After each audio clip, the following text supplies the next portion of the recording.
Right, ready? Ready, set, go? Are we ready? Are we ready? Are you ready? Anybody freaking remembers that fucking song from 2000? Jesus Christ. Blast from a past. Oh no, it's playing in my head. God fucking damn it. Oh my god.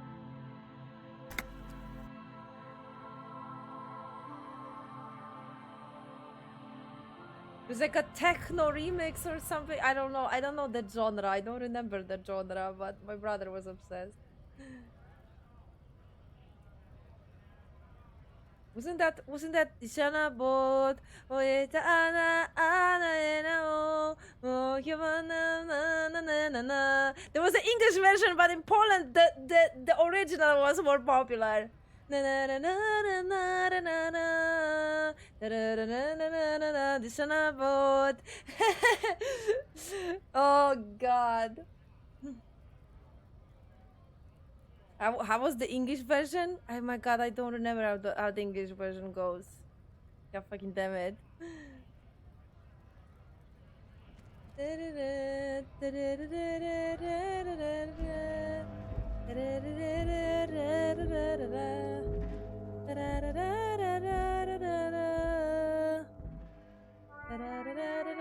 Okay, what are we doing? Fuck's sake, my brain.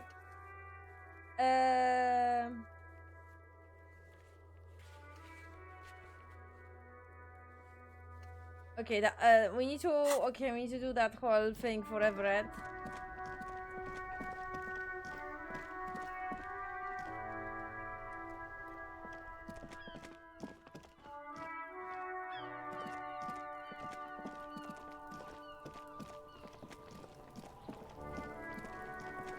It's like it's somewhere here.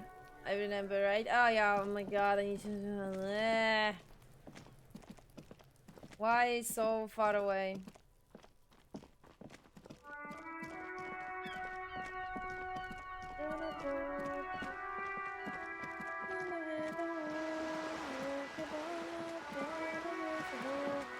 I'm not sure if I'm gonna have energy for that, Nala. Sorry, I am very like task oriented at this point, and the task at hand is to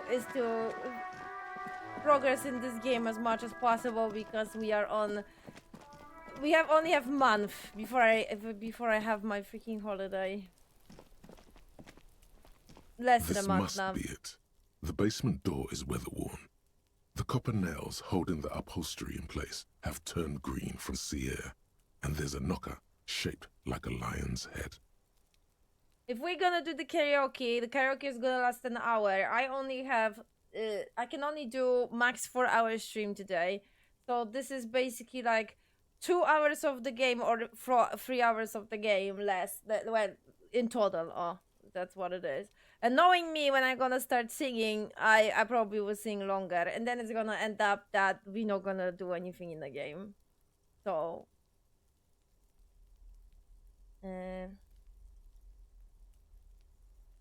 The leather upholstery is worn and rough against your jaw.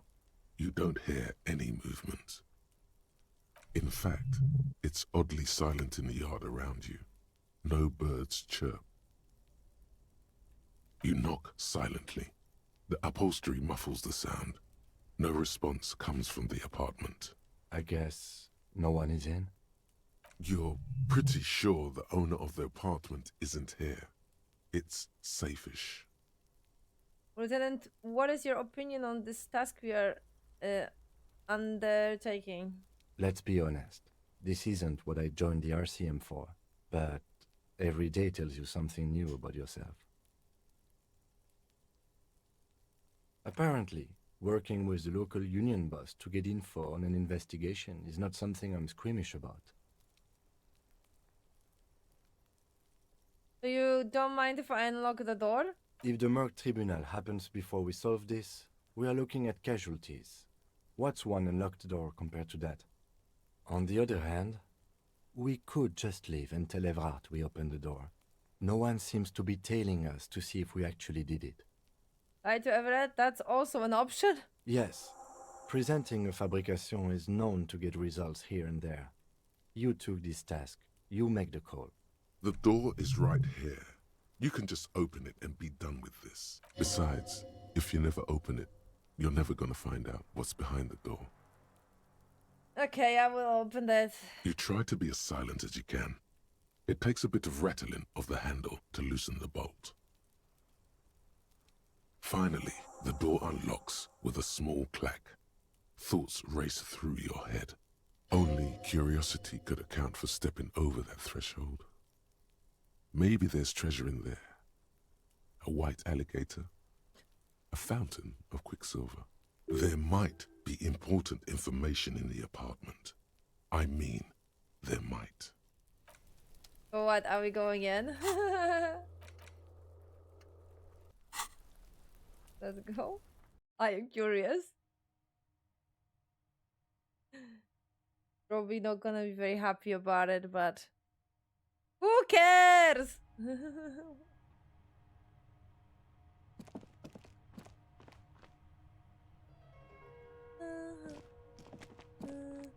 A row of mugs sits on the shelf. Each one depicts a human figure. A dark-skinned woman grinning amidst mysterious symbols. A broad-shouldered man shoveling potatoes, and others. A little ring. Though cheerful, the images on the ceramic make you vaguely uncomfortable. There's something disdainful in the way the curves and lines of the bodies were drawn.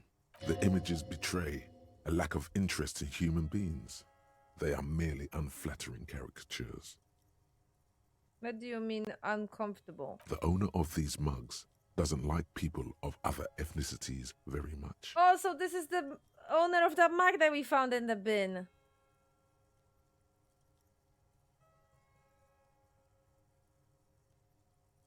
Typical asshole. This person is unhappy. The lieutenant picks up one of the mugs, then puts it back down with a look of disdain. I'm beginning to feel better about breaking into this man's apartment.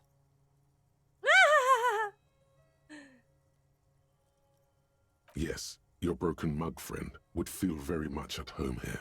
The same humor, the same mocking lines. There's the missing tin soldier. Whoever lives here might have used the Whirling's container to dump his trash. And now they've drawn the ire of the Union. The plot thickens, as they say. This An does. interesting little clue. Let's see where this goes. Clues have a way of magically connecting to other clues down the road. Perhaps you should break into apartments more often. Yeah, definitely. Do you really think it's the same person who put that man clothes in the trash? Who knows? I'm not expecting too much from this clothes in the trash lead either way. It might turn out to be some random local matter, but still, a nice coincidence. True. You could ask Everard who this person is once you're done here. Oh my god, man's alcoholic, thank you so much! I really appreciate it.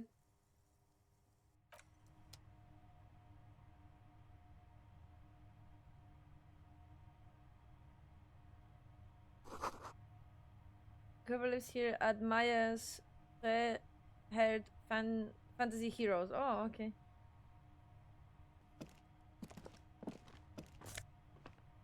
Oh. Nice one. Logic, that's good. You can almost feel the warmth of the red sun of the flag. This is the flag of Revachol, the suzerainty. What's with the sun? This isn't just one sun, but there are little suns dancing around the big sun. This is the sevenfold sun miracle. What's the sevenfold sun miracle? It's an optical atmospheric anomaly the first settlers saw. Happens in cold weather. 6 small suns around the big one. This complex halo phenomena is how old Revachol got its flag. It is but one of the many strange optic atmospheric phenomenon of this wondrous archipelago. You're sure you once saw sundogs in your youth, and blue flares. Lieutenant, the old flag of suzerain. Mm-hmm. The tenant is an old-fashioned guy. By old-fashioned, he means very right-wing.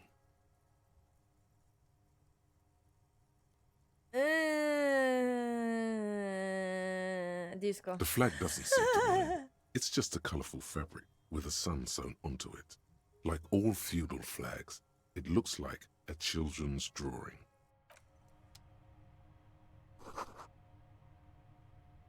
The hidden word of walking stick lies open.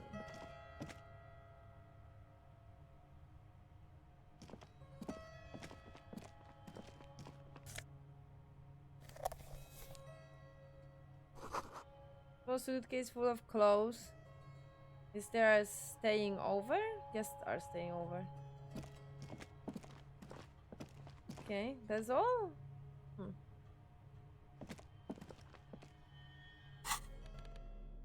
Yeah, it is all, it seems.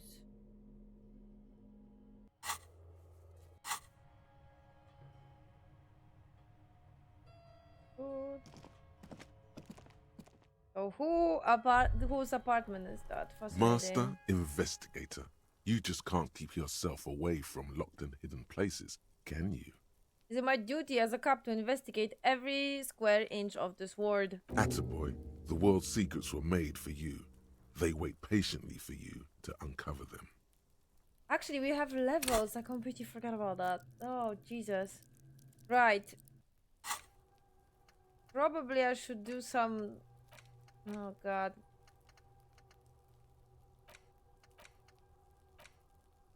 Should I get rid of that, where was it? Lonesome Long Way Home?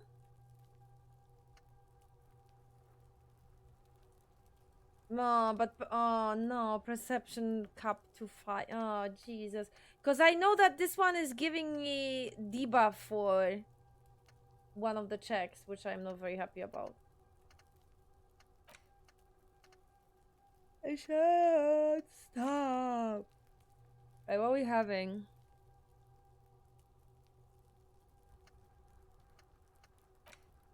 Temporary research bonus. Some kind of... Oh, I really want to do that one. Some kind of superstar.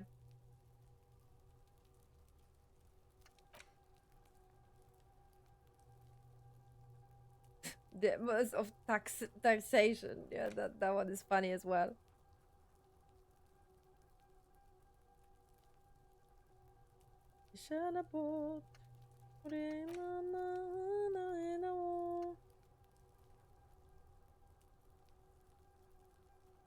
Um,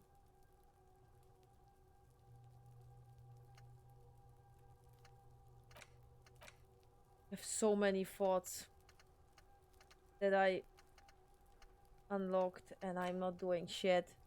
I really want to do the some kind of superstar one though. Right.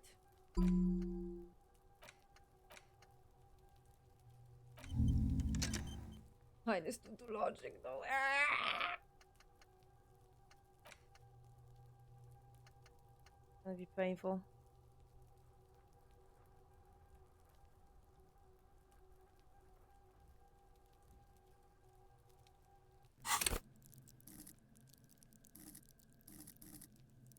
Okay, and 1 point I want to spend on something like some kind of ability. I think I want the eye-hand coordination.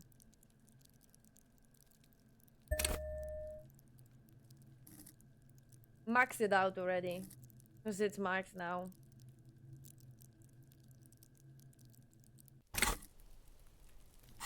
Yeah, and that is all.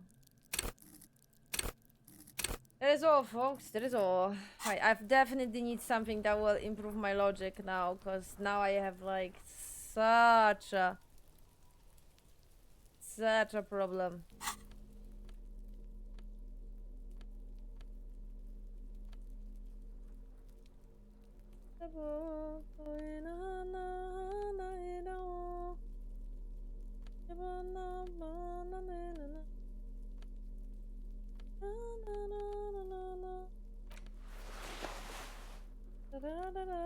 You should have bought.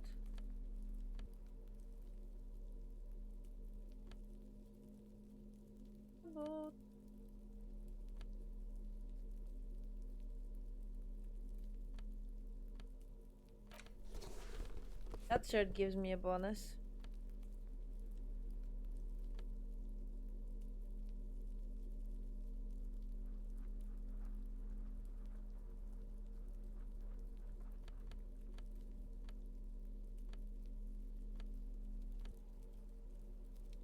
Can get myself free even. If I want to. But authority goes down. I mean, how much authority do I even have? 4 of authority. It's not too bad, I guess, even if this is gonna lower.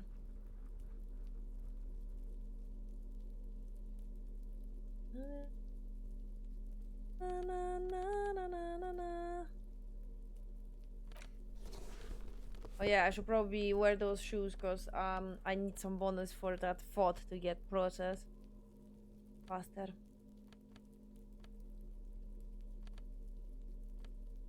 What?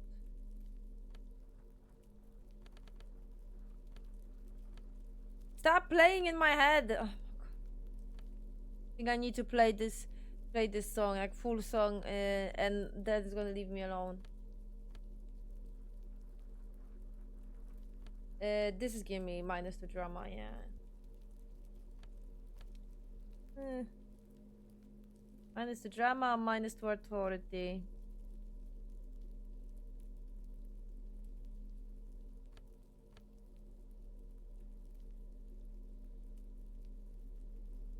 Visual calculus. Now I have it 6. That's actually quite good. Fuck. Okay, maybe I should leave it then. Maybe I should leave it then. Yeah, leave it like that, I guess. For now.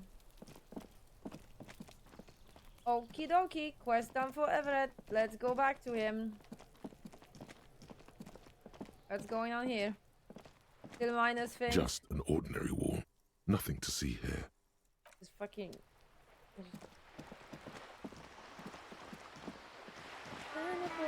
And we still have so much fishing village to explore. Oh, let's go to the dice maker. I can buy that dice. I have man-mans.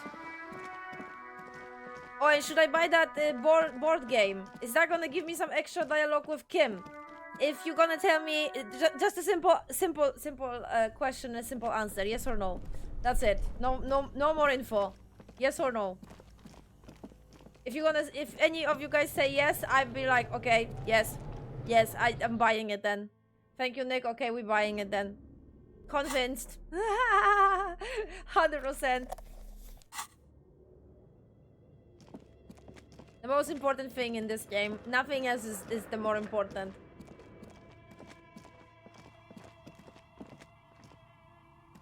Oh, it's you again.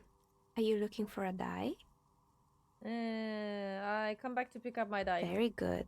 That will be one universal die for Wirral Untethered. Let's make her open her desk drawer and hands you a die. It feels icy. Just holding this die in your hand sends a jolt of cold down your spine. Through the dark resin, you can make out a nugget of bone hewn from an alligator's jaw.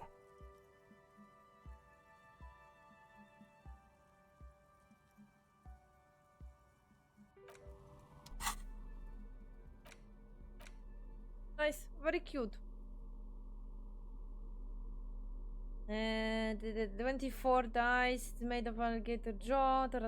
Looks like a blizzard is stuck there. Note: look at the map tab in journal to see which white checks have open.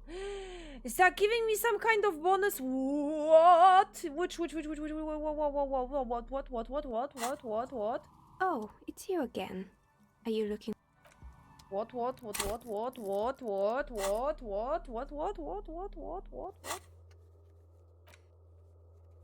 Oh! Kick, knock, stand? Barbell. Seems those open. Kick, knock, what? Where is that?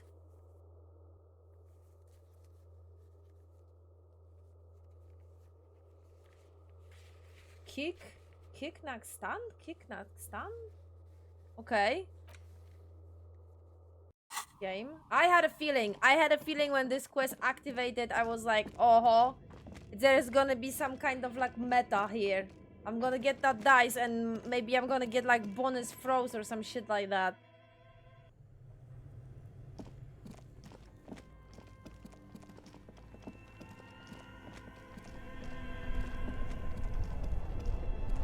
Here. So this one.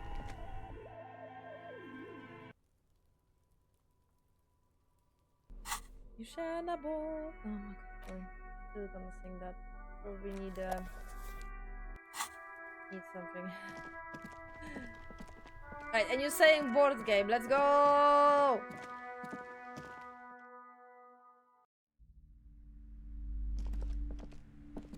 A small mountain of colorful board game boxes. There are numerous types of games for all ages. A lot of shelf space seems to be taken I'm up thinking by this one, right? related merchandise.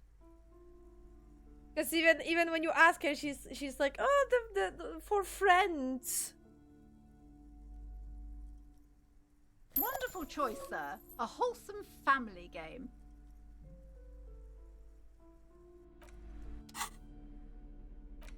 Oh, it's here now. Right, 2 seconds, Kim. It seems I can interact with it just now. Okay.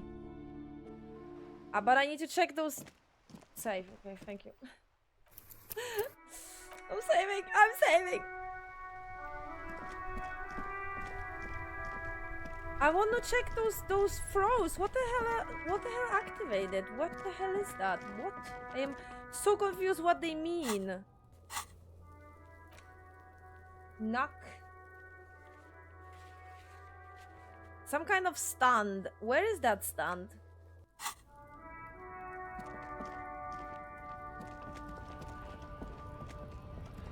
Knock knock stand. What do you mean knock knock stand?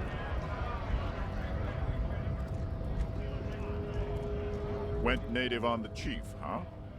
Those ballerina antics were reckless. Should have just punched him in the throat again. Let's talk about our right to work.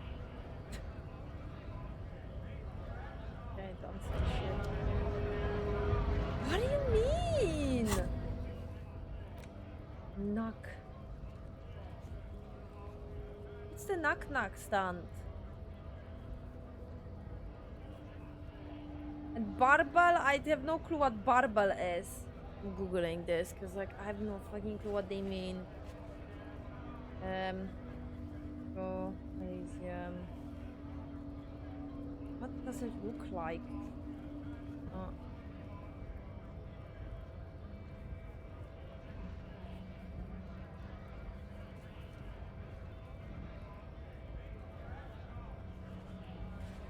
Where is... Yeah, exactly. First fucking thing.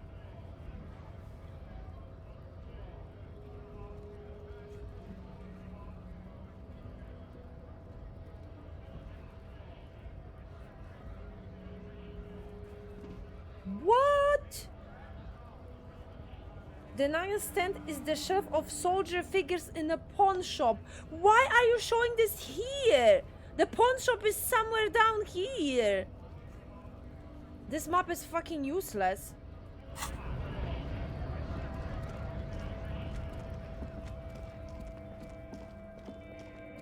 Okay, guys, I'm putting another rule to my rule book. The rule is simple.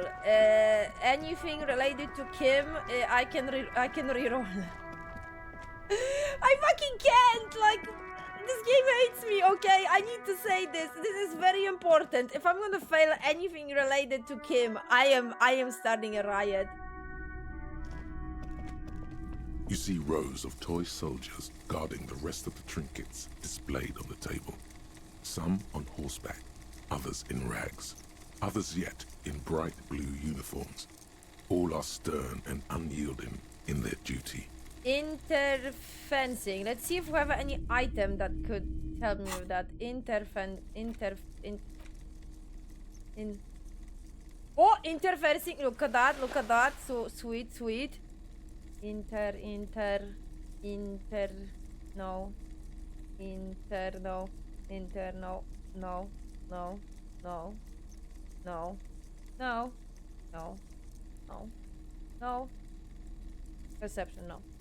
No. Shit. Okay, well, one item. This You is see good. rows of toy soldiers 72, guarding 72, the we rest of the keep trinkets 70. Oh my god, displayed on the table. Some on horseback, others in rags, others yet in bright blue uniforms. All are stern and unyielding in their duty. one fucking item changes that fucking much? Jesus Christ. Okay, maybe it's actually worth it to buy more items then. Everything you pick out seems faded, chipped, and sad somehow. Most of them are just broken toys. I hate this fucking game. I fucking hate this game.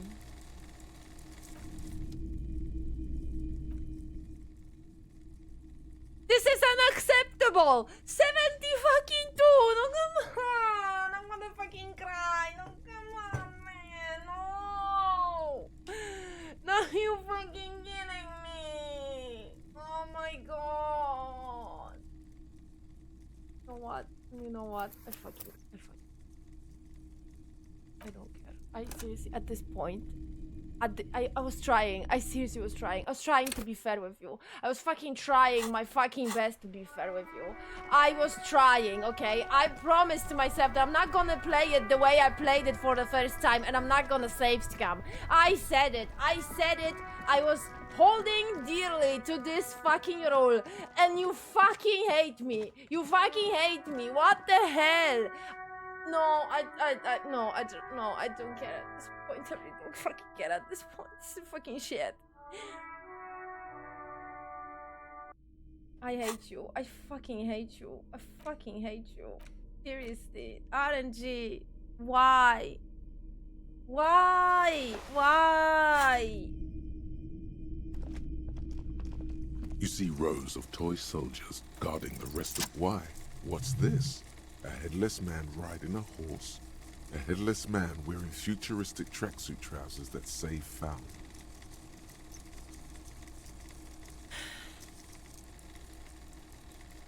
What is this? Oh, that's the Headless Phone Rider. Oh? The Headless Phone Rider. It's an urban legend about a man who rides the streets of Revachol sporting a fawn tracksuit. As you see, he's missing his head. 50 cents. Bargain price. I'll throw in the tiny cap too. I think he's looking for it, or something. That part of the story has many interpretations. He lost his cap when he lost his head. Perhaps he's looking for the head. Oh, okay. Sure. Did I mention that this figurine is supposed to be lucky? Always carry it with you. That was a very smooth salesman's grin that almost comes off as earnest. You should learn from him.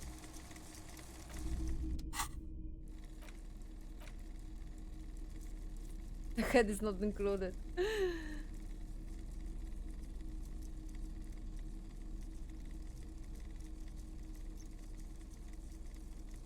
Okay.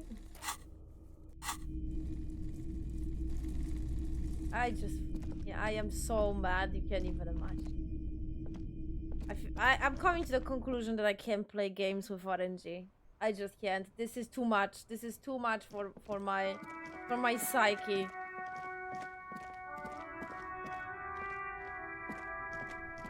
Seriously.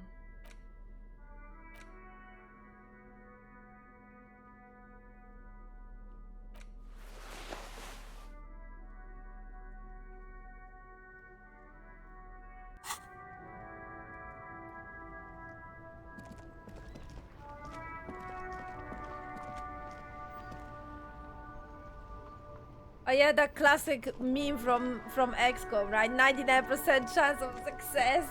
Fail. I think I would lose it. I think I would eat my keyboard if that would happen to me. Seriously, 99 and you fail. What the fuck? Okay, so what's the other one that unlocked? Barbell. What's barbell? Again, I need to Google that. Crap.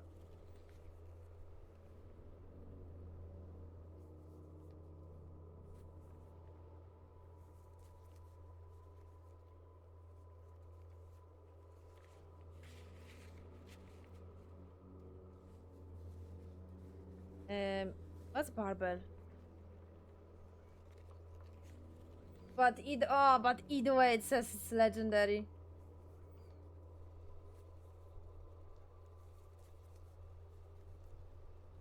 Man from the Jack series. Box of sunglasses.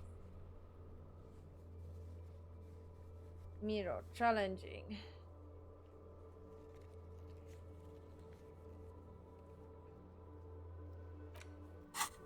Alright, let's go to Everett. It's this way.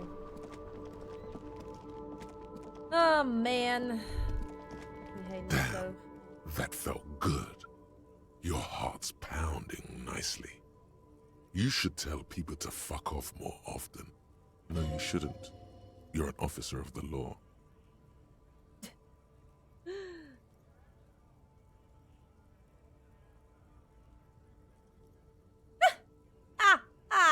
Yes, Harry, let's go with that. Kim, I think I should tell people to fuck off more often. It felt really good. Not as a general rule, but that one was justified.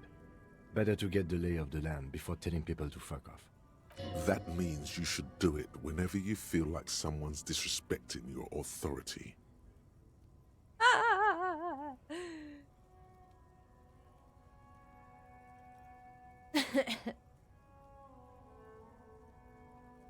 Fuck yeah, motherfuckers. That's the spirit. Oh. Never forget. The whole world's a wooden house, and you're a goddamn flamethrower. Oh, okay. Let me charge my health. Oh, moral health. Oh my god. I just can't. That seriously got on my nerves.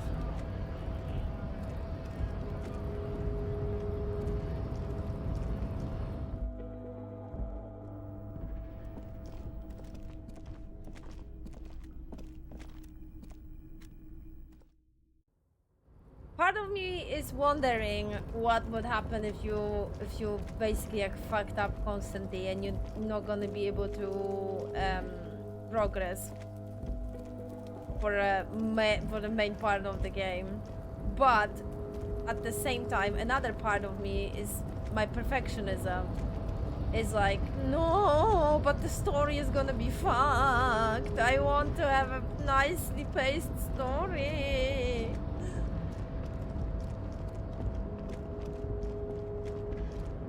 Probably he's gonna criticize me that I entered the apartment.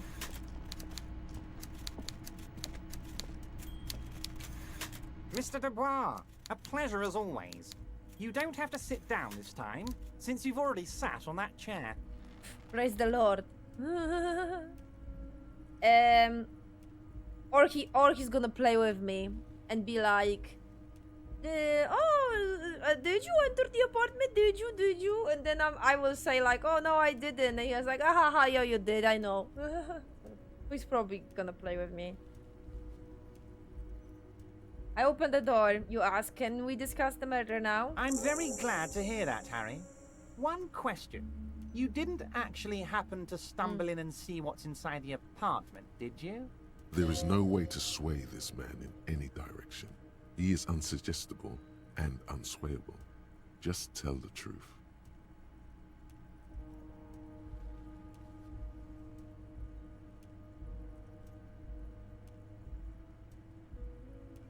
I may have gone inside and seen a collection of racist mugs. Just as I thought. Culturally antiquated mug collection. What a weasel. Pissing on Everart's Rainbow Coalition. Now let's get down to brass tacks. It's time for men like me and you to figure out who's killed who and why. Real police work is gonna start happening now. I promise you, Harry, this is gonna be good.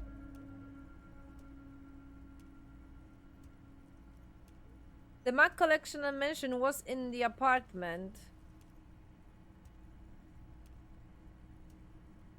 I found a similar mug in the trash with the hanging man clothes. Racist mugs in the trash and in the apartment? You guys are just light years ahead of me. I have so much confidence in the ability of your organization. I'm relieved you're doing this and leaving me to do what I do best. Helping people. With the power of politics. Yes. Do you think this weasel is somehow connected to the murder? Oh, no. I don't cross paths like that. All I want is for you to succeed in your investigation. I would never complicate things for you. But this weasel might have cleaned up after the killers. Believe me, Harry, he's a nobody. Just your basement variety nobody.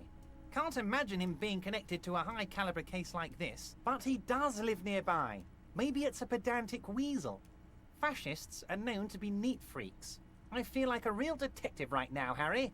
Am I getting this right? There's more to police work than whacking the imaginary baton. Of course, Harry.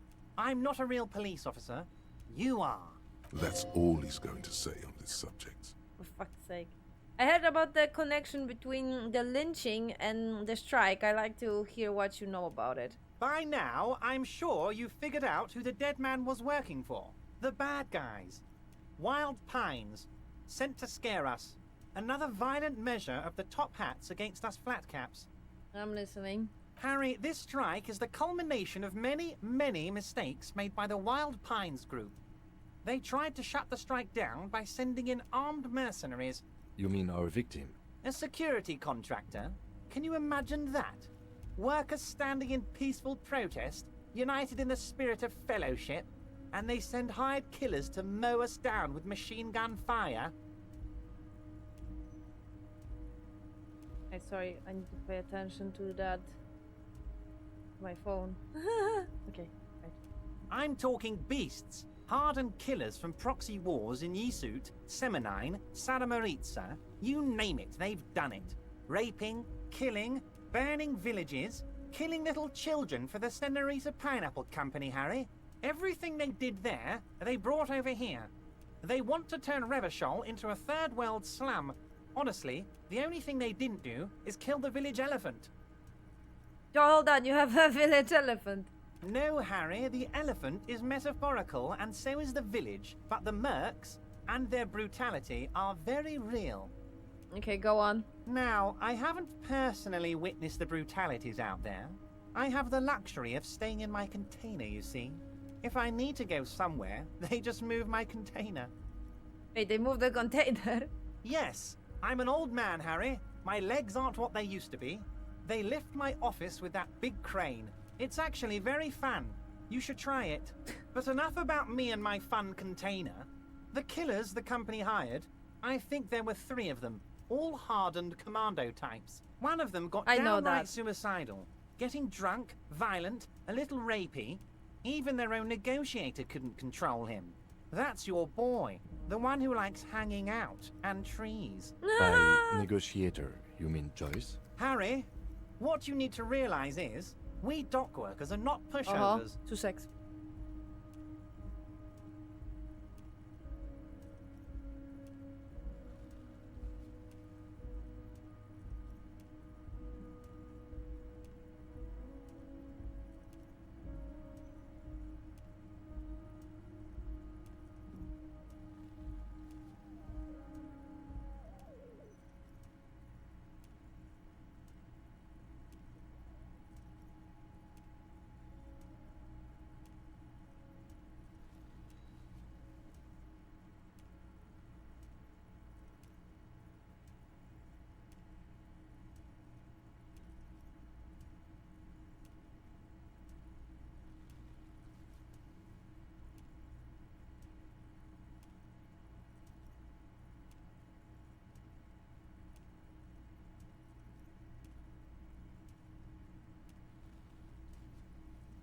They were faster.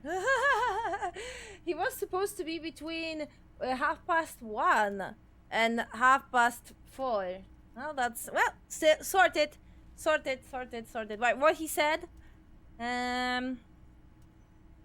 Okay, that one of them got down here suicidal, getting drunk, violent, rapey. Even their own negotiator couldn't control him.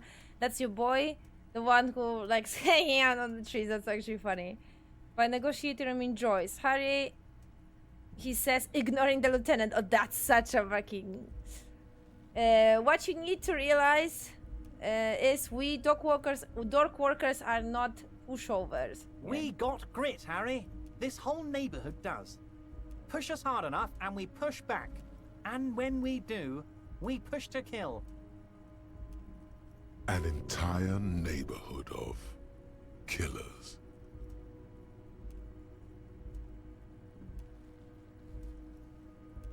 Who exactly did the pushing? There's a militant wing inside the Union. A group of people whose duties don't involve manual labor, but peacekeeping in the neighborhood, making sure everything runs smoothly. That sounds a bit like organized crime. They're like you guys. Idealistic people who want to make sure bad things don't happen. And if they already have, well, punishment must follow. Again, that sounds like organized crime. So these idealists killed our victim? One day Titus Hardy, leader of this peacekeeping faction, comes up to me and says, "Boss, socialist democratic fervor drove us to take it upon ourselves to kill this beast that was burdening the land." He probably worded it differently, but that was the idea. Sure sounded to me like they killed him. I gave them 2 weeks paid leave and told them to lay low to avoid retaliation. Aren't you worried we might arrest them for this? Oh, I'm not at all worried about that. These are not the kind of men who get arrested. They're Martinez boys, tough and gritty. I'd like to see the man who takes them in. Besides, I sent my lawyer girl to look after them. If he's just boasting, then it sure doesn't feel like that to you. He's not worried. He places a lot of faith in that lawyer girl. Perhaps this is a tactical error. Anyway. How do you know mercenaries were hired by the shipping company? How do I know? Let me tell you about these people. That's their MO. It's what they do. Last winter, some poor workers in Terminal E went on a little strike. The company sent in Sediment, a security contractor. The strike was over the workers' right to wear protective footwear, Harry. These guys turn up and start beating people. Tell you what, Harry, I wouldn't be surprised if we got the same mercenary company, after a little rebranding. And I'm sure as hell not surprised to see an army of scabs under my gates. So you believe the scabs were organized by the security contractor? You said it. Hell, one of those guys looks big enough to take down that proverbial elephant. Boys like that don't just happen to show up during strikes.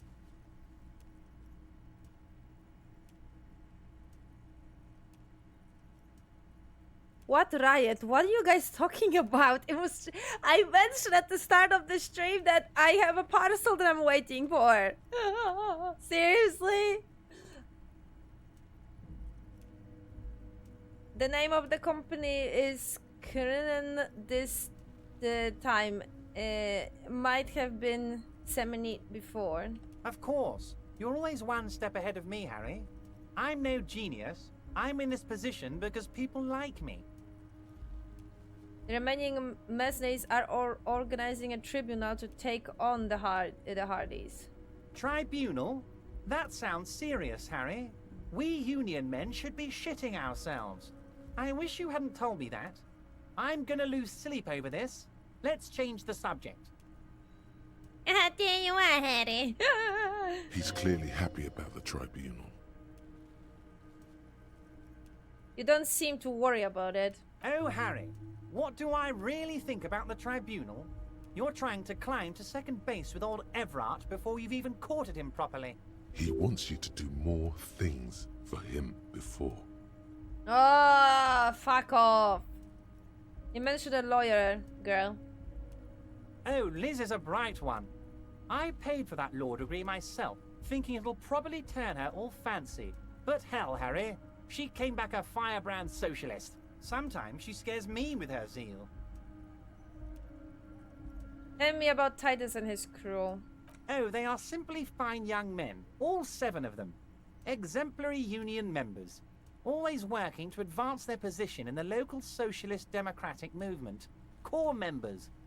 Old Theo used to run them, but things really kicked into gear when Titus took the reins and named the group after himself. Gotta love his initiative. Interesting. Who's second in command? They're almost all of them great guys, born leaders.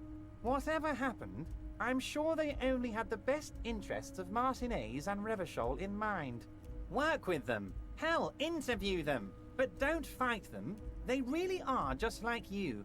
Men who like beer, women, and some order on the streets. Separate one from the herd. Let me ask you this. Which one of Hardy Boys is your least favorite? Oh, that would definitely be Fat Angus. His feet smell from a city block away, and he's always having noisy stomach troubles. Horrible, revolting guy.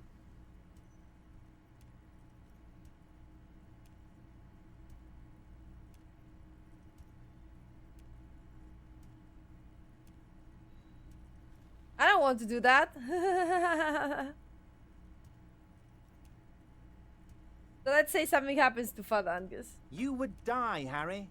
You would die, and in the process start a bloody and completely unnecessary war between the Debardairs Union and the Citizens Militia. Angus, his ever-growling stomach, and his smelly feet are all part of the Union. You have as much right to arrest him as I have to arrest your partner here. Actually, less, because this is my hometown, my territory, and my backyard. You are a guest here, Harry. Please remember that. Oh, Harry. This is getting real grim, and there's no need for that. We are friends. Oh my god. I hate you.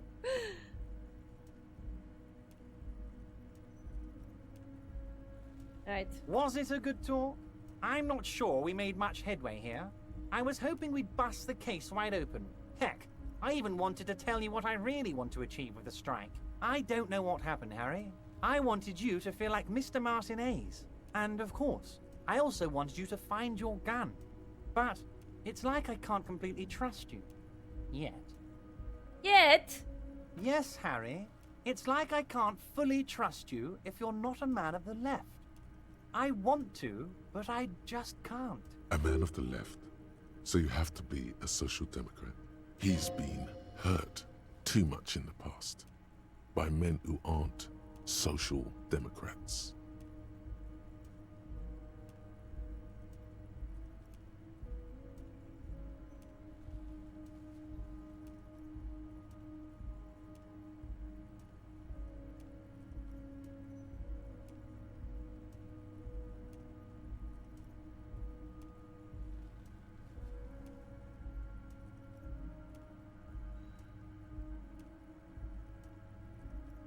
This is another corporate scheme, isn't it? I am neither left nor right. I do what my heart tells me to do. What does your heart tell you about your lost gun, Harry? Does it tell you to forget about it? Or do you think it wants to be found? I think it's lonely and cold. I think it wants to be found, and I have a proposal for you. And what would this entail? Once again, I require nothing unethical or illegal of you. You just need to get 2 little signatures on this piece of paper, and then mail it to my accountant in La Delta. Jim, what you think of this? It depends. I don't think what we just got from Mr. Clare was very useful. But, he thinks, it's your call. As I said, it weighs on me heavily. But once we get really talking, well, I'm gonna hand you the keys to Martinez, and maybe even help you figure out who's behind this killing. He's saying as little as possible, as vaguely as he can, deliberately omitting things. I don't want to help you. You're dragging me here. From one corner to the other. What are the signatures for? I'm glad you asked, Harry. The Union is going to build a modern youth centre in Martinez. It will be righteous. We're gonna get those teenagers off drugs. And on roller skates. There's a nameless little street on the coast with some old houses around it. Most people have already signed. I just need 2 more signatures to get this mission off the ground, Harry. You mean the fishing village? Yes, yes, the little cul-de-sac on the coast, where all the men have drowned, in either the sea or the bottle. A gloomy place, doesn't have that Union attitude. You're already pretty deep into this. What's a little more? No one can see you here in Martinez. What will happen to the current occupants? They are just gonna have to deal with the construction noise for 6 months, and then they'll be living like kings. Right next to a fancy new youth centre, designed by the best architects from Stella Marie. Is he absolutely sure the tenants won't be thrown out in the street? Are you 100% sure no one's going to end up homeless? Am I? Harry, these people, Martinez is the most important thing in my life. I would never let anything bad happen to them. We're gonna build a youth centre there. The value of their properties goes up, and kids have a place to play in. I'm looking out for these people, not pulling the rug from under them, Harry. I'm looking out for all of Martinez, not just the harbour. He means it. He really means it? What the fuck?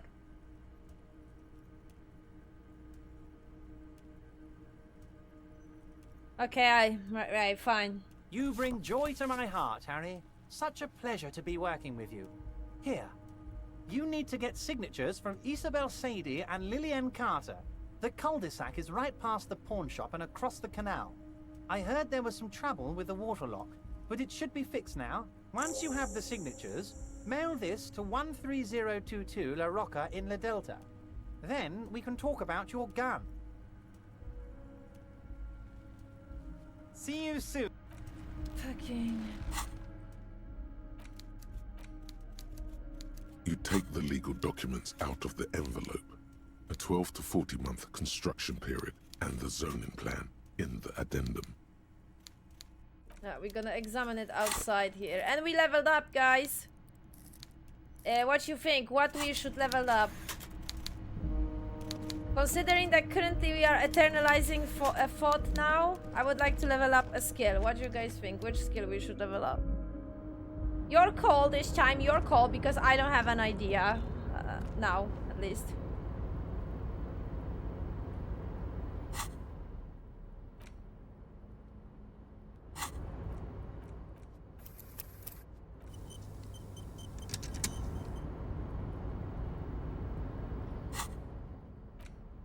You take the legal documents out of the envelope.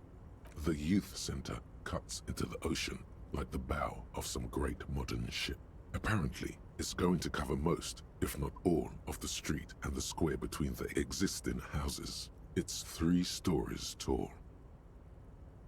It's going to be awfully close to the already existing buildings, almost wall to wall, practically integrating them into the youth center. This is either an ominous or cool architectural choice. Hard to say. My money is on cool. Looks like a cubic pyrite. Kim, what do you think of this? I'm no property lawyer, but it looks fine. I like the print size. They're not selling or leasing anything. It's not a perfect solution, but... How else are you going to build something? It's always inconvenient to build things, and citizens inevitably have disagreements over such construction projects. But there's no other way. Fuck.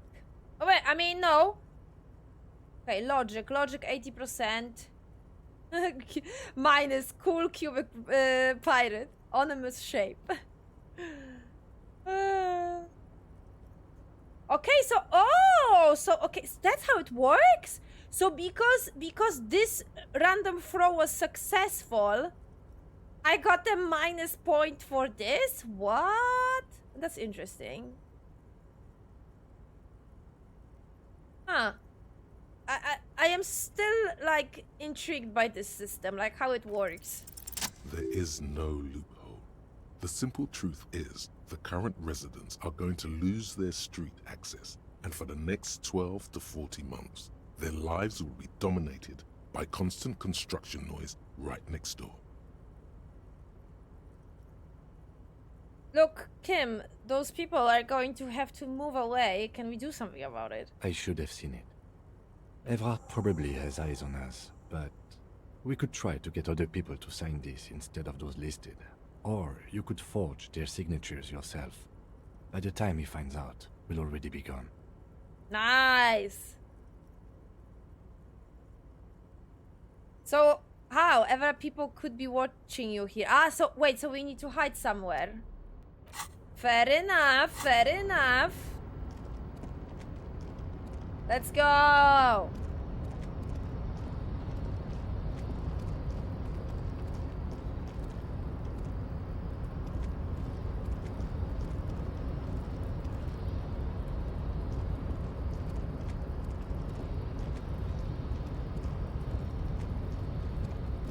He's pulling my leg as well. I'm gonna pull his.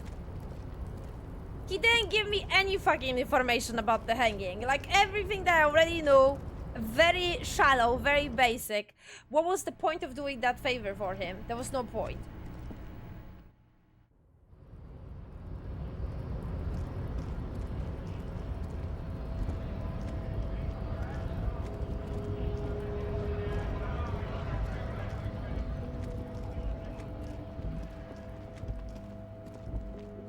So maybe I can hide in a fishing village, right? My question is what we need to do.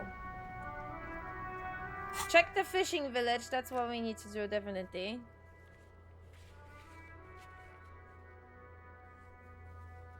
So I need to find. I need to hide in my shack, definitely. And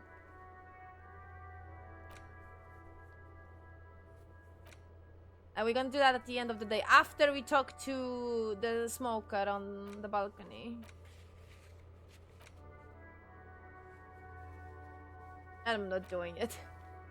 Oh, wait a minute. Can I get inside the room and check that tape player? Or is there a tape player in the fishing village? No, there's no tape player in a fishing village, is it? Oh.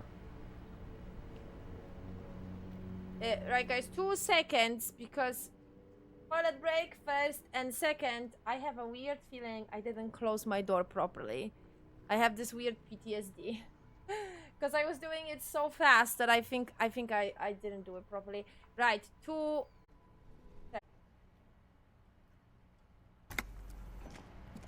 It's warm outside and it's warm here as well. So the PC is warm. Right, what are we doing? It's thinking time. Can I enter the room and check that tape?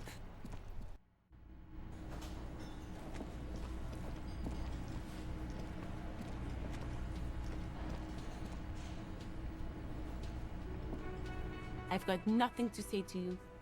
Why are you wasting your time?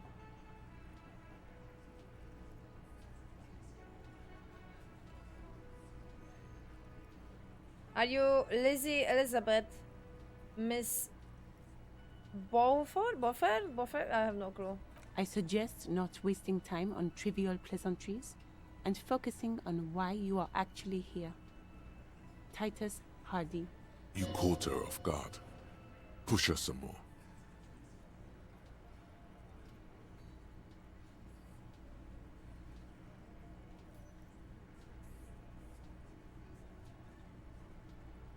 Hardy? Not yet. I had another question. No. Talk to Titus. I suggest not waste. You caught her off. You are not here to chat up the legal counsel. You are here to question these men. You set the pace and the topic of these conversations here. Establish that. Ah.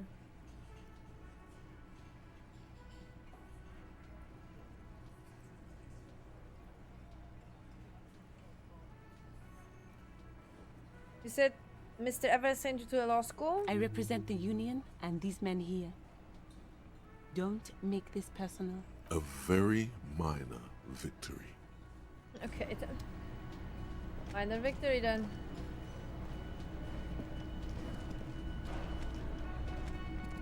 Right, can I enter that room even if I don't have it paid?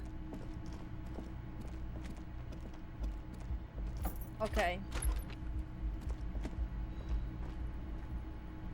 Yeah? Kim also tries not to look at the pile of tape viscera on the carpet, or the weird suitcase on the hat rack, or the potted plant dying in the corner. But it's all just too morbid to ignore.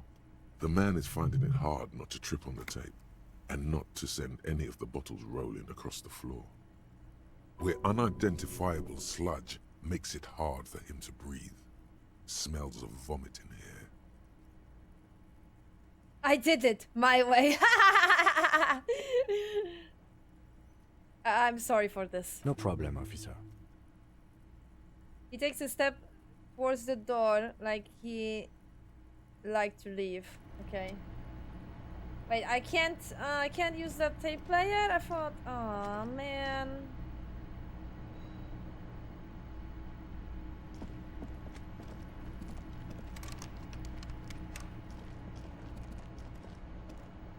So it's broken, okay.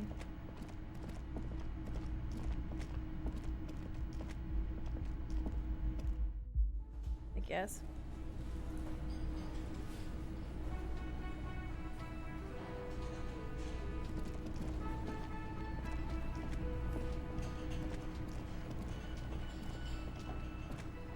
So I need to find another then. Different one, maybe. Working one. Or wait a minute. One more try. Because sometimes this is a thing in this game.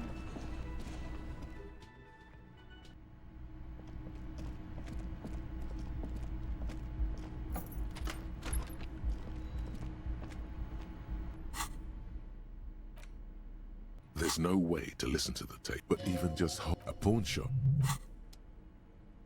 What for pawn shop? There's no way, but even just a pawn shop. A pawn shop would have a tape player. Oh shit, we're gonna have to buy it? Fair enough.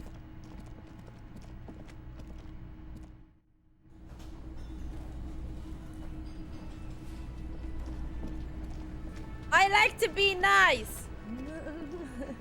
I don't get it. I'm sorry, Cap. I wanna be nice.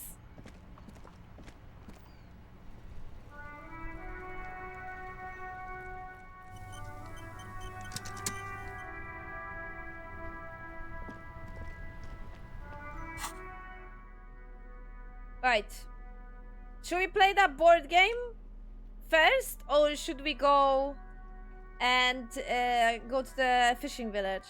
Oh, and we still have that level. What did Nick say? Nick, you said shivers.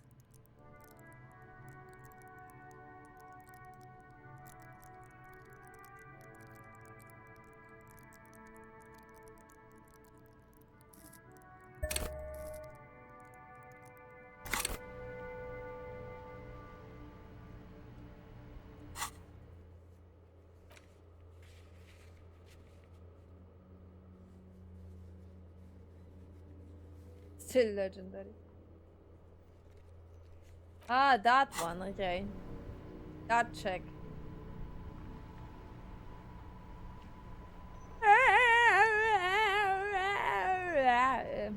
Lovely.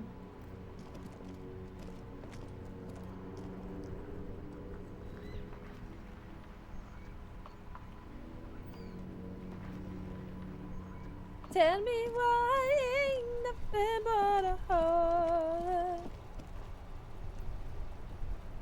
Okay, quick save again.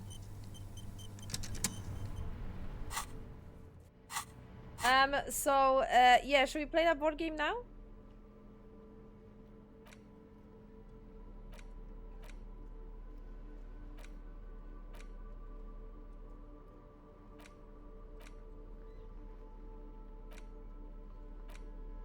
In your hands, you hold a brand new copy of the game, Suzerainty. It's snugly wrapped in a skin of plastic. The cover features a charming illustration depicting a mass of grinning laborers loading goods onto a ship, while a richly dressed administrator oversees their work. The exact location and time period are left deliberately vague, but it's clearly meant to represent the economic relationship between the Revacholian suzerainty and its many vassals.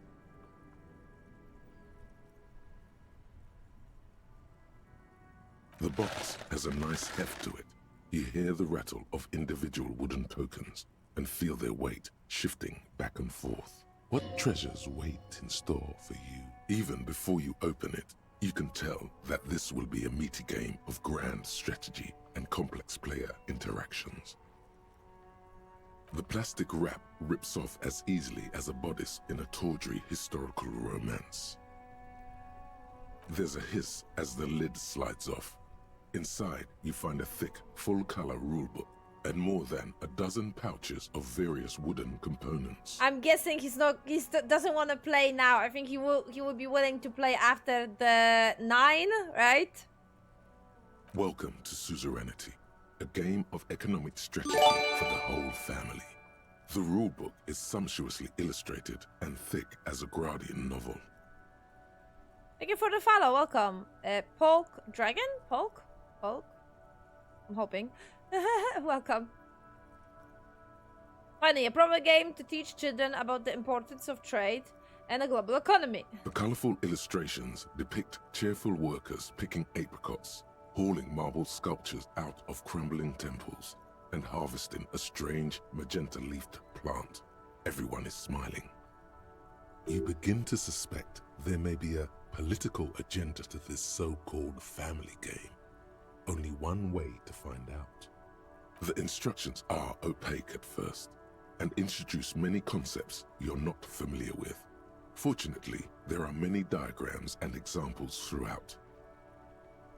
You soon figure out the basic conceit. Each player represents an administrator for the suzerain of Revachol. Your objective is to increase the suzerain's wealth and renown by accumulating victory points. How do I accumulate victory points? That's where the suzerain's vassals come in. The game features 4 vassal nations, each one home to an economically important resource. Each turn, the player collects resources from vassals where they've placed workers. They may then rearrange their workers, fulfill contracts for coin and bonuses, or build structures back in Revachol.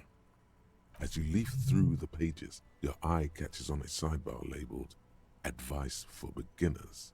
Okay. Remember, there are many paths to victory in suzerainty, but successful players will find one strategy and commit to it wholeheartedly. Boring, boring, boring.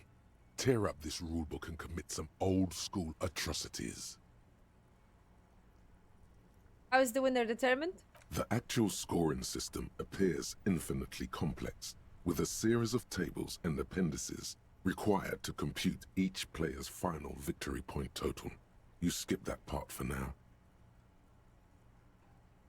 Examine the components. You open up a number of pouches containing wooden tokens. There are also several punch boards with other cardboard components that will need to be punched out before you can play. No, leave it. Maybe we can do it together. That will be a very... check out the wooden tokens. In addition to the worker and building tokens used by each player, there are also several piles of colorful resource tokens, each representing one of the game's 4 principal resources. From the Empire of Safre, orange apricot tokens. From Ilmarat, the ancestral name of Ilmara, grey marble block tokens. From the Seminine Islands, white sacks of sugar tokens. And from Supramuindi and Sarah Maritza, magenta tokens for unprocessed cocaine leaves. Oh, those are nice. Lieutenant picks up the sugar token and admires it. You hold the open game box before you. Hey kid, wanna play? The lieutenant looks over the rulebook before he sees something that makes his eyes go wide. Holy shit. The average playing time for this game is 1 to 6 hours. Oh shit. I'm not sure we can afford to set aside that kind of time for a game. Oh man!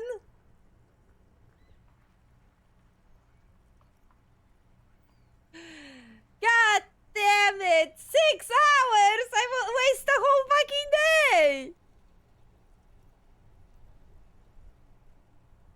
We can play a whole night though. If that's an option.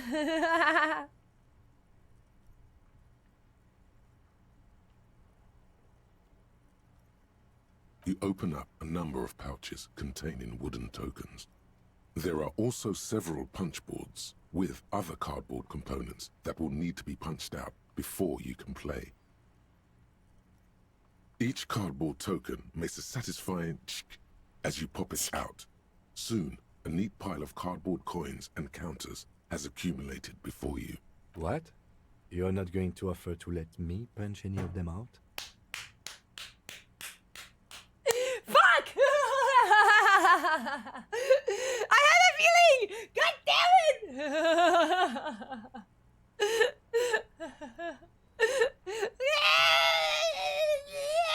it! Okay, it's fine, it's fine. Ah, God! Okay. Breathe, it's fine, it's fine. You hold the open game box before you.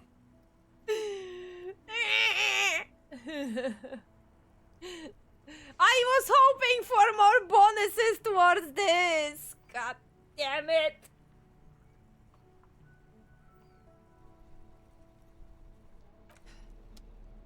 After we do the smoker, we can play. I will try at least. Ah!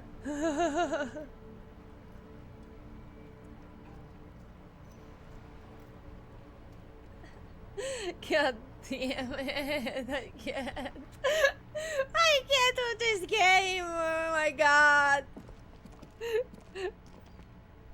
Fuck it! It's always doing that to me, man. Always.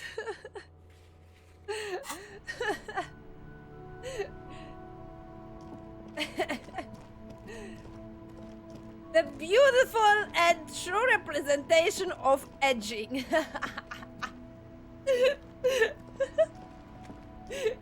Seriously.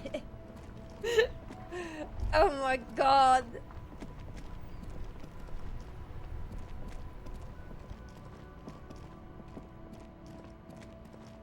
Right, let's go to the fishing village.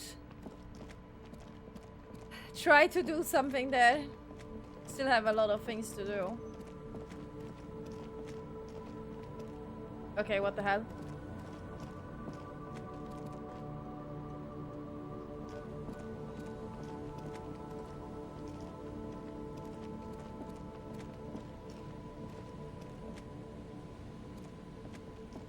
So should I play now? Oh my god, too many things!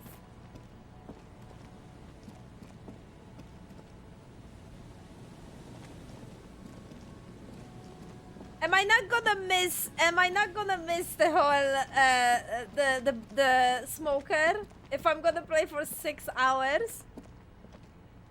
Maybe it isn't 6 hours. Okay, right. Quick save, quick save.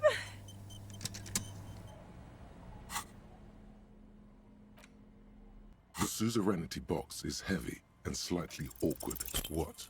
Does the lieutenant hate fun? Is he the fun police? Unacceptable. This is gonna be a thing from now on. Prepare yourself because RNG hates me. So I am giving the RNG exactly the same. What it give it to me? The suzerainty box is heavy and what is detective work if not an elaborate game? You need logical inference, attention to detail, the ability to analyze your opponent's motives. Come on, it might help us think of more creative solutions to the case. I do feel like my thinking has become somewhat rigid. Maybe a little diversion to keep the mind limber is just what's in order. See? He's doing the hard work himself. All he needed was a little nudge. All right, you've convinced me. How do we play? I read the rulebook already, I'll show you. You explain the basic setup procedures to the lieutenant, who seems to be a quick study. You each take your bag of tokens and counters and unfold the board between you. In the center is the crown of Revachon. Radiating outward are her colorful vessels, each one supplying some raw material desired by the suzerain. Too bad there's no like actual animation here or something. That would be actually nice. Apricots from Safre, archaeological treasures from Ilmarat, sugars from the Seminine Islands, and magenta cocaine from Supra Muindi and Sarah Maritza. What agenda cocaine? Magenta cocaine. There's also a neat little log to keep track of your progress, in case you need to put the game away and return to it later. Oh, okay. The lieutenant goes first.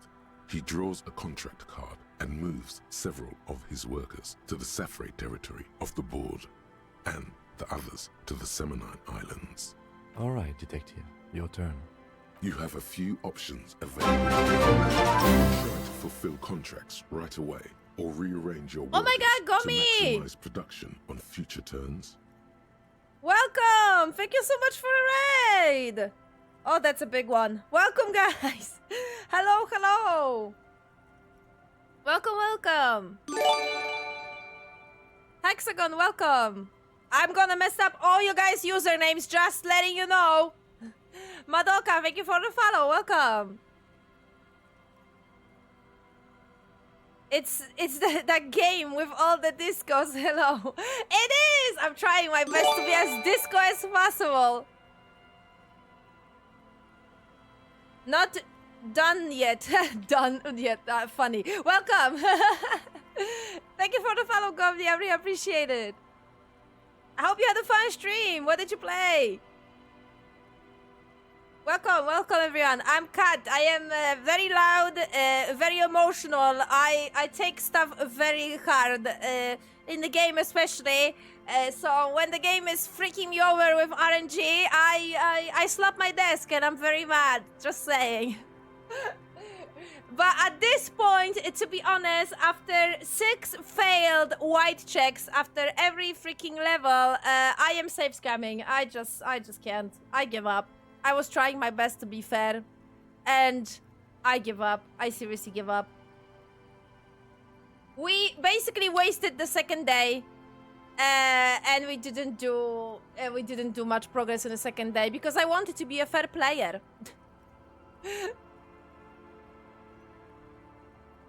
Spell, where are you? Did you did the shout out? Is Spell gone? My mod. I will do it. Or maybe I didn't saw. That's a possibility. I will do it. And I do the fancy one as well. Which one? Shout out. How to do the shout out. Oh, yes, found it. Found it. Ah. Yes. Yes, I did it. There you go. I have been... Wait. Catch up with the chat. I am terrible with this. I played Caves of Kyun. It's a roguelike that's absolutely kicking my butt, but I love it. I don't think I heard about it. It's like an indie game. I love indie games, man. Like small studio games. They are. I mean, technically, this is technically an indie game as well, is it not? Did you play Disco Elysium as well? Do you know what is it? Cause yeah, for a context basically. This game sometimes, man, like seriously. This game has its RNG moments. Safe scamming is a fair strategy. Like seriously, I couldn't believe it. 6 white checks and I messed up all of them. I can't fucking comprehend this. I haven't been able to make to most of your streams. Been following since the Cosmic Wheel streams. Oh, nice! Actually, since Watch Dogs 2. Even better! I really had fun with Watch Dogs 2, man. I played Disco Elysium off stream. It's wonderful. Me too. I actually played it I think in the year when it was released. But I don't remember all the details. This is my first time playing it on the stream. And actually first time playing the director's cut. Or final cut. Is that that's the name of the final version of the game? Final cut, I think. Would you die for Kim yet? Pfft, of course. I am reloading like crazy every time when this is my model now. If we upset Kim, reload. This is it. This is the end. It's all. Can't even playing a board game now. Like I was like, I asked my chat and I was like, guys, should I buy this board game? What is it doing? And Nick here in the chat said, oh, you can buy this game and play with Kim. Sold, doesn't matter, I don't even, sold, give me that game, give me that fucking game. Give me that fucking board game, I need it. Required. So that's what's happening now. I just got that board game for 12. What's the name of the money? I already forgot. I forgot the name of the money currency, but yeah, I got it for 12, and yeah, we are playing it now. And I did the save scum because the first check didn't succeed and I didn't convince Kim to play the game with me. So, save scumming! Remember what the rulebook said. You'll want to choose a strategy early on and stay committed to it. Try to fulfill... Okay, let your worker rest for a while. Ah, okay, right. No problem.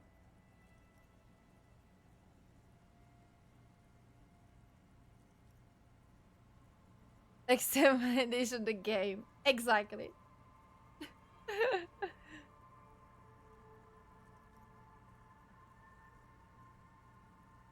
Royal! Yes, you're right. It's Royal. It's Royal. You remind me. Yes, Royal.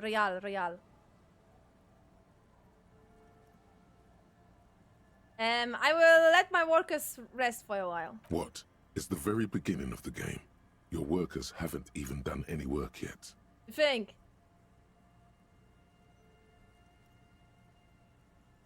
Okay, make them work a little bit, but not too much. That's more like it. You produce a handful of archaeological treasures and a smattering of other resources.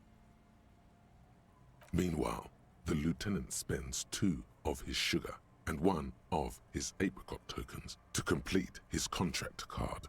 He is rewarded with 4 coins and a round wooden token that he places in the center of the board. That's a market. It's worth 2 victory points.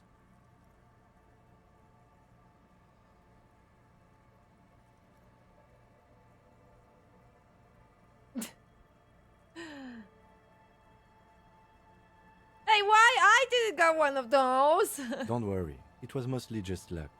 You'll earn some points soon enough. What is that patronizing tone? You're one of the suzerain's trusted administrators. You may need to put the lieutenant in his place. Authority, no!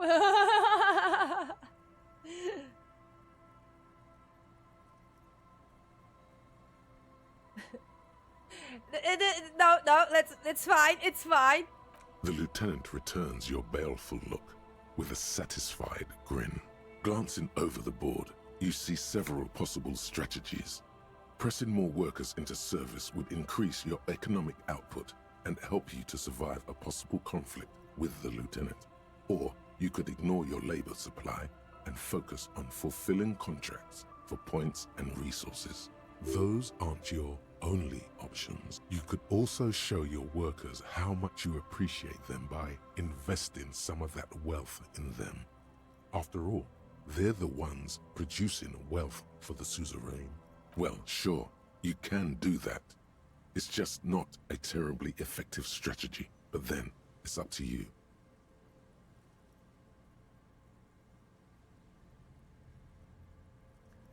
Press more workers into service. Invest in more existing. Maybe invest, but I guess, no,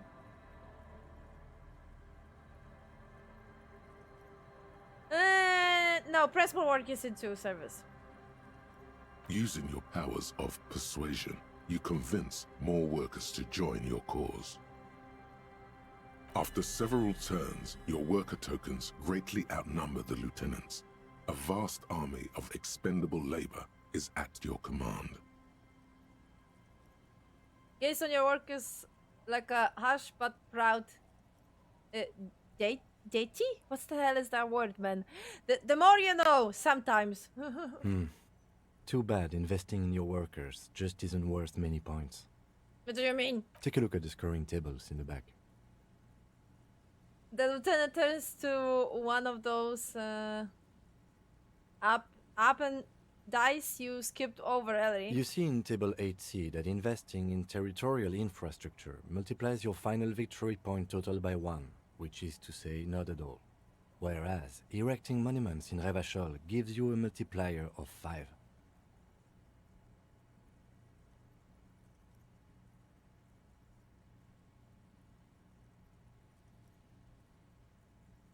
So you're saying I fucked it up. So you're saying I should treat my workers like disposable labor instead? Yes, precisely. Now it's the lieutenant's turn to respond. He moves aggressively onto the Safre territory. Soon, his workers are producing a steady supply of extremely valuable apricots. How can you let the lieutenant dominate you like that? You need to hit back, and hard. For several turns, you struggle to respond to the lieutenant's burgeoning apricot empire. Eventually, you relocate the majority of your workers to Supremawindi and Saramaritsa, where they begin producing a bumper crop of cocaine tokens. You draw a new contract card. According to the text, there's an aristocrat willing to trade a large supply of cocaine for a number of coins and access to a rare bonus. Amplified music worth 7 victory points. You know, this isn't unlike the situation the historical Revacholian suzerainty faced in Safre in the middle of the last century. Really, encyclopedia? I don't need that at the moment. Well, the suzerain was looking for new markets for all the cocaine it was producing, and it settled on Safre. By introducing cocaine into Safre under exclusive contract, the suzerain created an extremely valuable captive market for an extremely addictive product. What's that have to do with the game? If you could somehow get the lieutenant's workers addicted to your cocaine, you could not only make them less productive, you would also force the lieutenant to pay you for your cocaine tokens each turn. Ooh, can you even do that? Yes, you can. It's right there in the rules. Now's your chance. Show the lieutenant what happens when he patronizes you. Oh my god, shut up, authority. You've reached a critical strategic juncture. How do you respond to the lieutenant's aggression?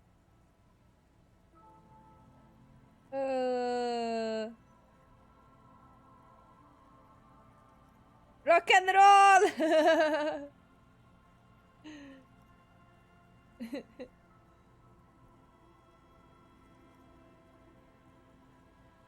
Should we? Should we? I like teasing him, it's funny. Ow, ow. Spells my mod favorite reward. Free all the way? Okay. Sorry, Kim, you're not going to like this. The lieutenant face goes stony as you take your turn. He does not appreciate you getting all his workers addicted to cocaine. With each passing turn, you slowly bleed the lieutenant of coins as his own workers become less productive and more dependent on your magenta cocaine tokens. You want to impress Kim, don't you? Well, yes. Which one is gonna give that to me? As a matter of historical fact, this is almost exactly what happened in Safre. To this day, fully half of the former Safre Empire remains dependent on international aid in exchange for a steady supply of cheap produce. Impress him by destroying. Wait, that's how it works? Okay. I thought I need to be very nice. Very nice and, you know, careful and, you know, like you do it in any RPG game when you have like romance and shit, you know what I mean? Isn't this what they did in the Apricot Suzerain in real life? More or less. The lieutenant says, but he is thinking less about the matters of historical wrongdoing than how to get out of the jam you put him in. Realizing victory is slipping away, the lieutenant launches a desperate gambit: protectionism. By erecting tariffs on your cocaine, he hopes to starve you out of the market at the risk of incurring the suzerain's disfavor. More games should have Kim. Seriously, I agree 100%. More games should have a character like Kim. Like, my god, the support, the trust, this man is having towards me. I can't. Sometimes my heart can't handle it. The end game is upon you. Do you escalate the trade war with the lieutenant in hopes of crushing him with your economic might?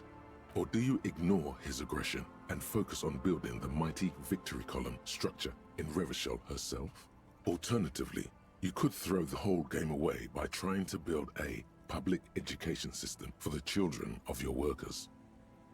The choice is yours.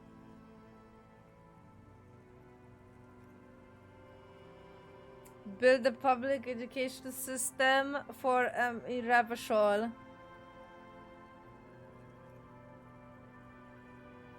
This game rules. I know. Really? I wouldn't even thought that the third one would lead me to some kind of like, you know, success. I would bargain between first and the second.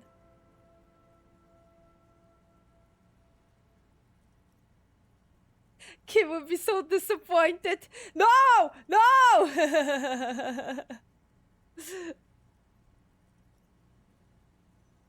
Let's not!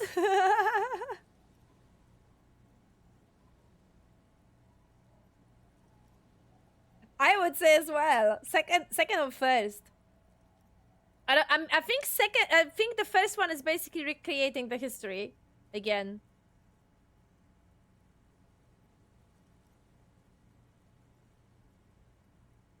Let's go with the second.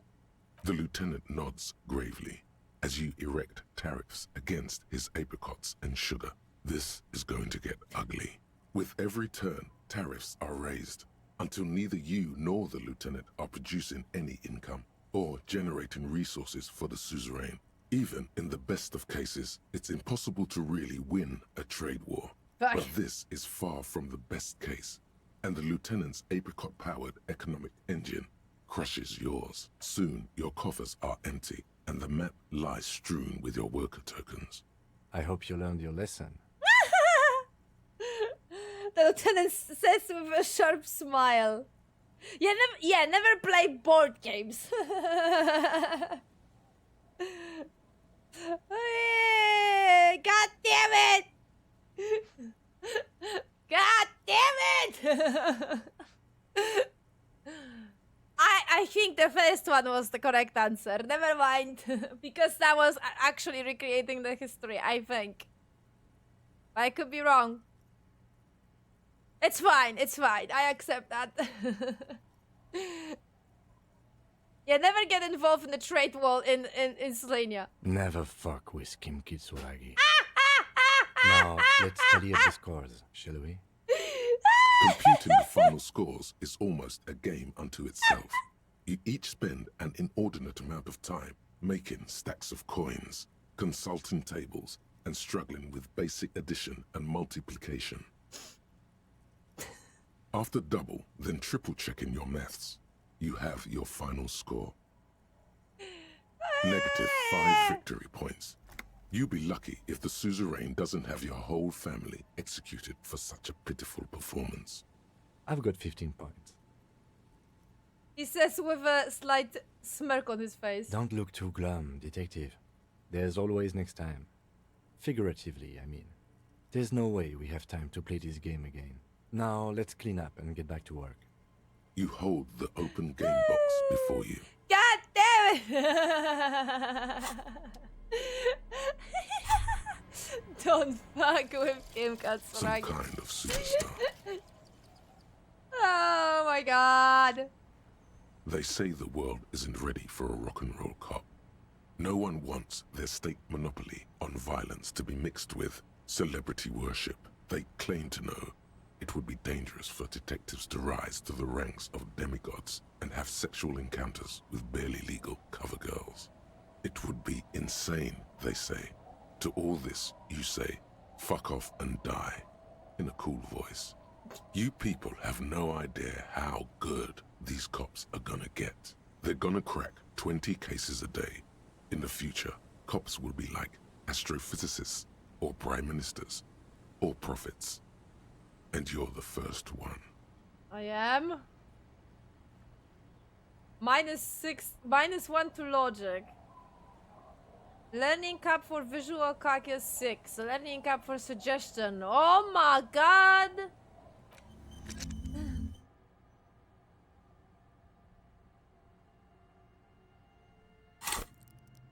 Well, depends. Yeet, man! What the hell?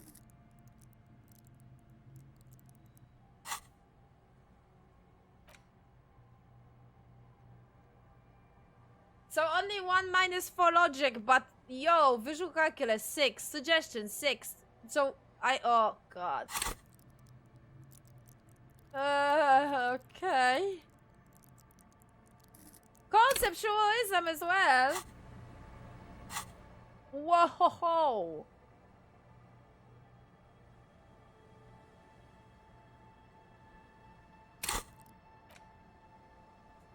Well, I guess. I guess.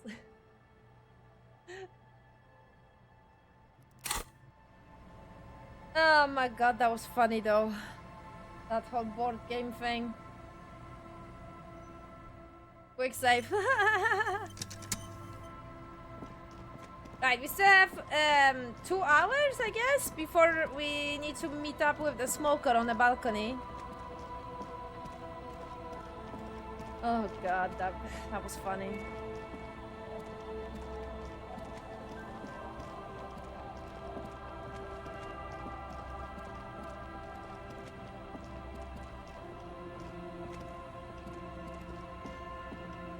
Good to see you, friend. Do I have deals set up for you, buddy boy? Does he actually know you? Or is he just shopkeep friendly? What are you talking about? So what do you want? I got smokes. They're cheap. Very cheap. I got Pilsner. Great deal. You won't get a better deal on that piss. Spirits I can let go for 300 real. I also have speed. And by speed, I mean amphetamine. See? There it is, Bratushka! The spirit! Let's buy the spirit! 300 real is a lot, but this has to be done! It's our end game!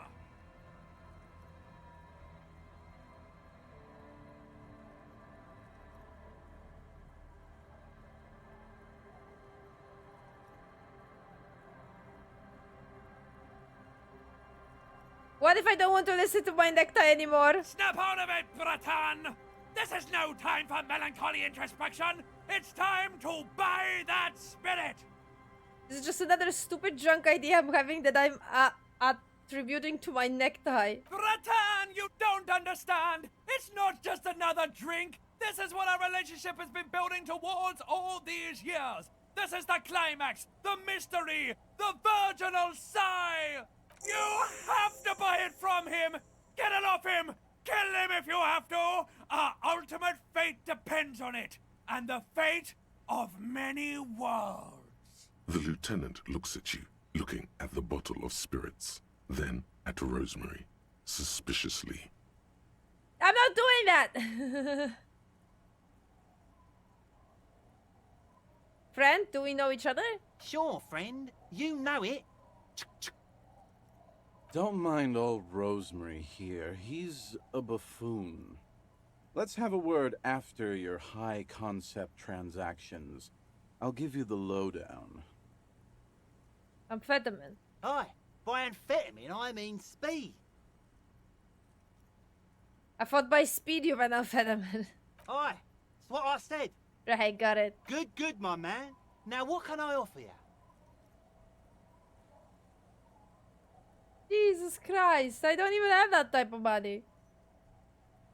How can you get like freaking thousands? Like there is a fucking lamp that's 700. Like how am I supposed to get that much?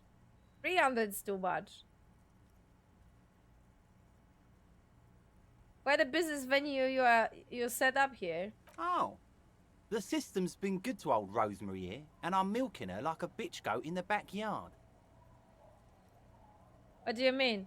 You see, friend, man makes his own luck. And I made mine real good. Got my hands on 3 bottles of liquor ex-squeeze. Sold 2 to the fellows around here, and immediately invested the profit.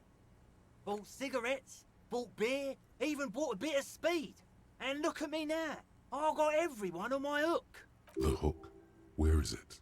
I can't see it.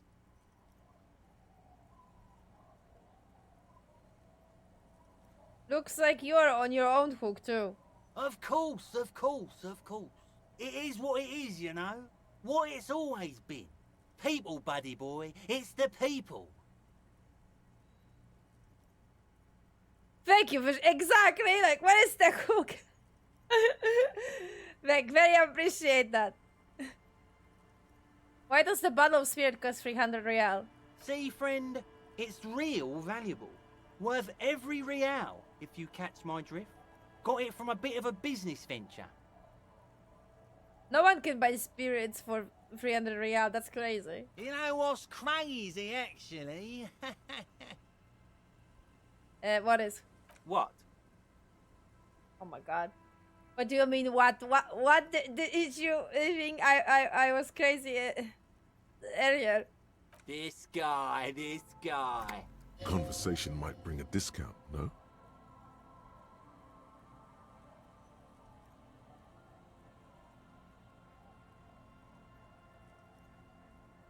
Where did you get the bottle of spirit from? Oh, this is medicinal spirits. The good stuff. Got it from the doctor's office. He ain't shitting you! Medicinal spirits are a blast, Bratan! The flaming truth of this joke of a world! I got one of those scientific ampoules a few months ago. Torpedo, they call it. It's supposed to keep a man from taking a drink. Didn't stop me for shit, that's for sure. 5 lemons with half a pack of butter and you're good to go. Yeah, it's a good tip, I should remember it. It really isn't. In a week, the goddamn kidneys started giving me all kinds of help. Finally, the missus took me to a private doctor's office. Not a charity, the real thing. Those arseholes charged me 4 real to remove the damn thing. But I came out on top after all.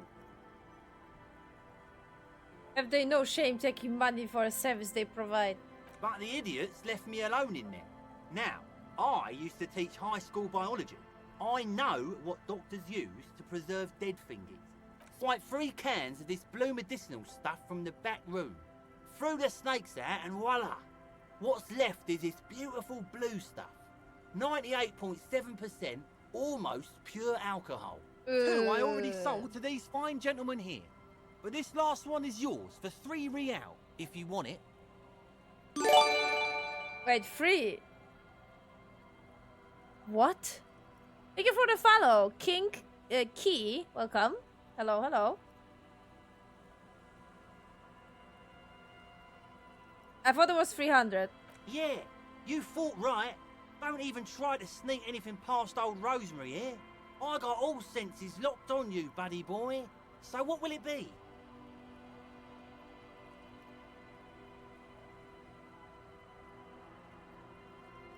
I don't want it!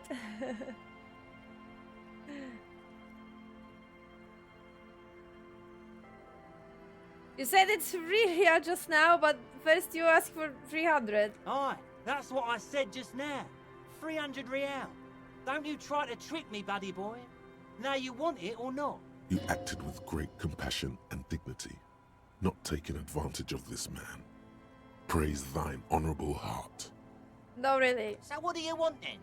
His tone is aggressive. You're getting on his bad side now. No, I don't want In the any civilized alcohol. world, I don't want it. That's my buy the spirits from I don't want to.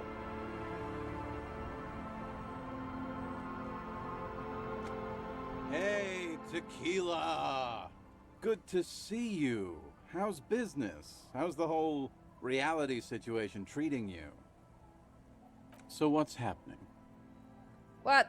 Wait, tequila? Yeah, Tequila Sunset. How are the, high-concept, reality-based adventures proceeding? He says it like it's obviously your name. Like you call someone Billy Brunel or leader of the 4th Street Gang. Good. These people know your true name. Looks like it has preceded you, Mr. Sunset. More on that later. I like this guy. You should too. He respects you by calling you your true name.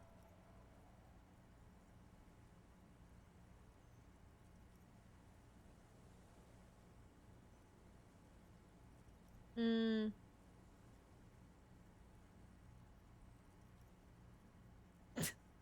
I have re-entered reality to conquer it, to bend it to my own will. I am the law. That's the spirit. I used to shape reality into my image a long time ago. Those days are over now. Sadly, things aren't going that well in Idiot Doom's spiral land. Haven't found those keys yet, haven't won that great piece of ass back. No word from my business buddies. This guy's your buddy. You feel it immediately. You belong to an organization, a fraternity of drunks. What do you guys do around here? We are saving the world. Please. Please don't go. Don't go. Okay, we're drinking. We're drinking alcohol. That's what we're doing. I tried to save the world once, a long time ago, with enterprise, creativity, and willpower. But that didn't work out. So now, it's a pirate's life for me. Pirate's life for me. What is it, Tequila Sunset? You keep saying it. It's you. You're Tequila Sunset. How do you know this? We've met before. Don't you remember? No, you sure don't. No. Aha. Do you want to know how Tequila Sunset came to be? Tequila. Tequila Sunset. Something ominous there. For some reason, name Tequila fills me with foreboding. Maybe I shouldn't learn what it means. You think you feel bad now. Wait till you've heard the story. No. You need the wisdom. Okay, go ahead. Let me take a sip to moisten up my chords. Tequila Sunset rolled into Martinez last Friday. And by Tequila Sunset, I mean you. The man, the myth. Wait, did we met on Friday? Hey, let's not jump ahead of ourselves. Okay. This is your story. Stop interrupting. You got here on Friday to solve a case, hoping to be the early bird who gets the worm. And by the worm, I mean the buzz. Because as far as I know, all you did was get piss drunk. Word on the street is you went around the local hostel telling people that you're a police officer, and that it would be really fucked up if you shot yourself in the head, right in front of them. That's pretty high concept, if you ask me. The lieutenant's brow is furrowed. He's listening as casually as he can. What happened then? It was a late Saturday night when we, the Union of Moribund Alcoholics, were getting our drink on. Nothing remarkable about this. We get our drink on 24/7. Makes everything warm and glowy. I trust you know the feeling. Oh, yes, you do, Bratushka. The only thing better than that is putting the pedal to the metal after you kiss the tie. And off we go. One moment we hear the sound of a motor carriage revving up somewhere on the plaza, followed by a series of dings and bangs. Naturally, loud noises pique the interest of anybody owning a pair of ears. That's just the reality we're in. Naturally. Anyway, there was a brief silence. A gasp of silence, if you will. Followed by a real commotion. We heard the carriage careening towards the coast at top speed. Sounded like someone jumped the canal. We grabbed our brewskis and rushed to the jetty. Never underestimate the speed of an alcoholic. What we saw was a sight to behold. A beat-up police carriage containing you. Right there on the beach. You revved the engine and screamed at the top of your lungs, "The time hath come!" Hath come! So, naturally, being the curious cat I am, I asked what time hath come. Yeah. To which you replied, "The time hath come for Tequila Sunset, the end of all things." Ah, God! Oh God, what happened next? The reality contracted. You jammed the pedal, plowed right off the jetty, and through the ice. We ran towards the ice whilst you crawled your way out, miraculously unhurt, covered in seaweed and shit, like some kind of sea monster. When we finally got there, you were sitting on the beach crying. You said that your badge and uniform were in the car. It was too late to get in there, though. The carriage had sunk too deep. Recognizing a brother in need, we offered our condolences and invited you to party with us, which you naturally agreed to. We asked about the whole Tequila Sunset thing, and you told us it was your name now and insisted that we all call you that from then on. My real name is Harry. No, that's just what your mother called you. Your real name is Tequila Sunset. Just embrace it, brother. How long did we party for? Hours. It was an all-night drink-a-thon. Then, at some point, I think it was Sunday morning, you got belligerent and wanted to talk about Revacholian women. How they're beautiful and also whores and so on. How one of them fucked you real bad. After a short while, you crossed the event horizon, looked sullen, got up, and left without saying anything. Wow, that's quite a story. Yeah, I bet Tequila's a fucking legend around the precinct. You must be proud to work with him. If you only knew.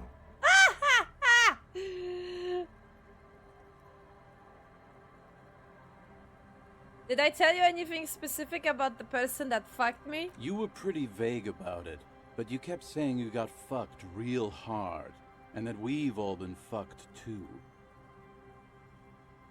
Please, don't open that door.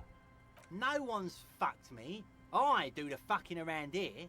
Abigail! It seemed pretty painful, to be honest with you. If I had to guess, I'd say you're still working through some shit. Did I mention losing anything else? Beside your gun and your badge? You said something about your hope or heart or something. To be honest, the details are a little hazy. In retrospect, I guess you lost your motor carriage too? That's a big one. Did they say anything about my colleagues? You told us that they were a bunch of fucking losers whose main interest was cramping your style. It's more like you were cramping theirs. No specifics, though. It was more about you that night. You were the star of the show. Did I say anything about the case? Yeah, you said it was no biggie and that you'd solve it in no time.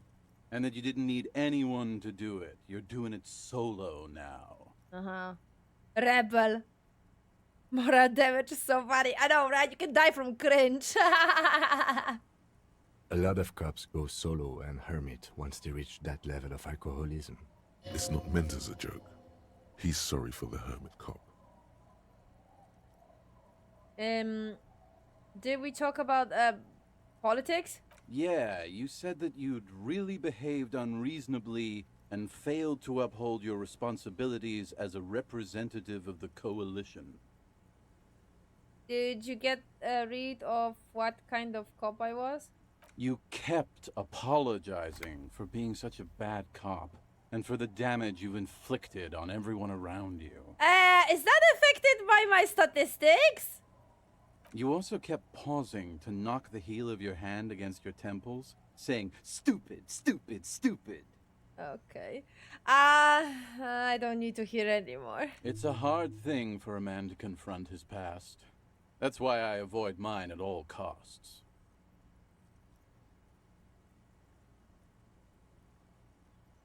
Okay. You too, Tequila Sunset.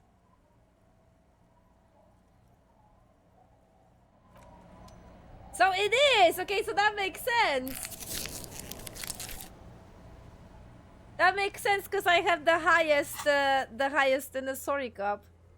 Well, good cop, bad cop actually, but sorry cop is here. Superstar cop 7. So that makes sense.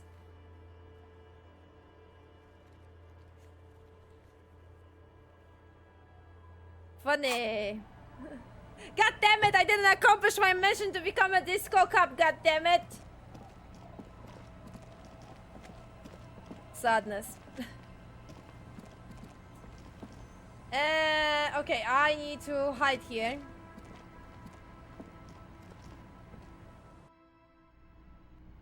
And I need to do that. And a quick save. And it's time for save scamming.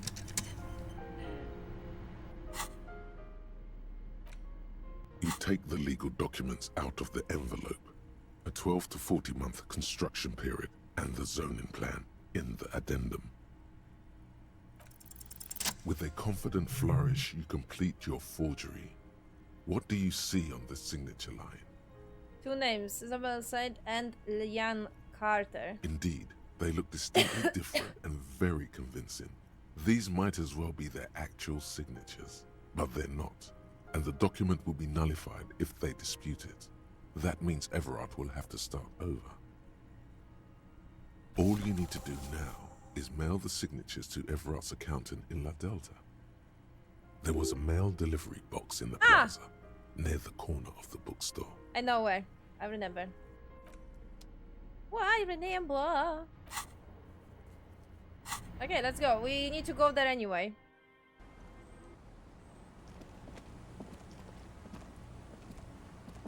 Well, me exploring the fishing village, it's very slow. Shit. Sorry, there's so many things that are like started and distracting. I can't do it.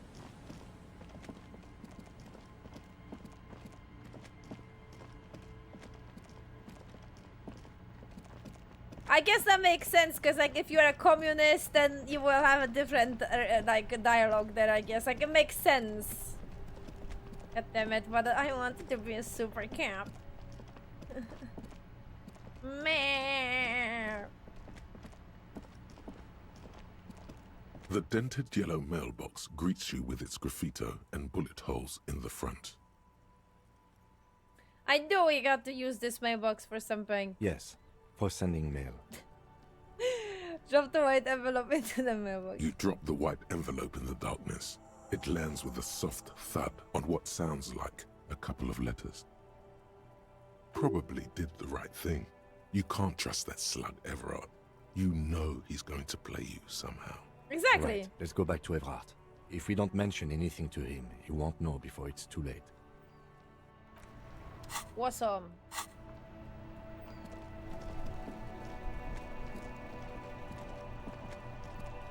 Wait a minute, maybe... Okay.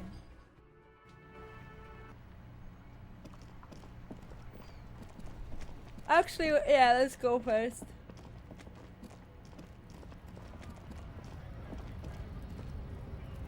Or... 2 seconds.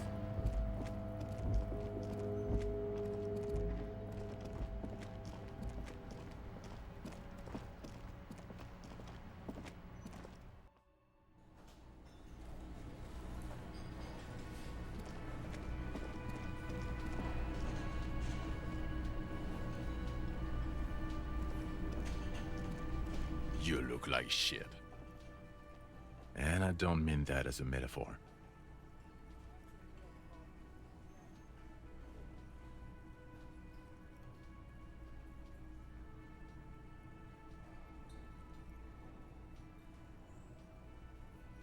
The last couple of days has been rough. Oh, don't be so modest. We're looking at several months worth of damage here. Kind of a miracle you're still up and at it, to be honest. Oh, come on, Jean. It looks like it's been a rough week on him. It's not just this week. What you want? There's something about this guy that matches with a face in your head. A similar but different face. I'm gonna have to change some items.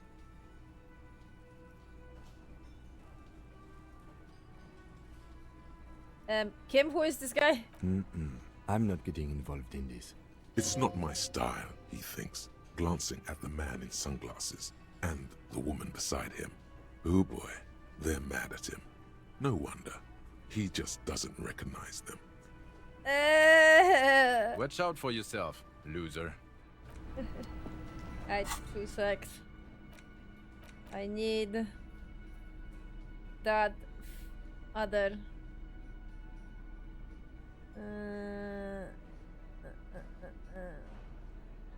That one gives me 2. No, wait. Does it? No, it's the same.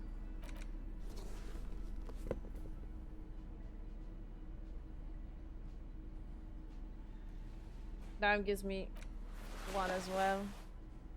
I get the same slots. Right? But one item can change a lot, actually. Again? I can't believe this shit.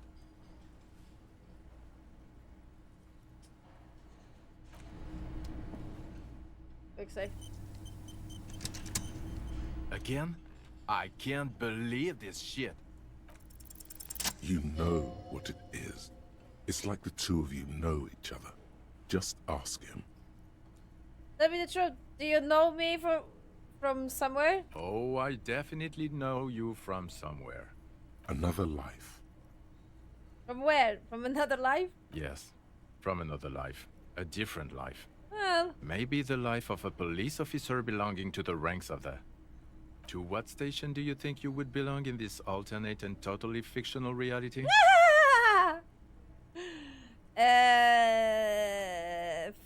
40 something, right? No, wait. I forgot. Fuck! 57? I think. Or 41st. Wait, for definitely 69.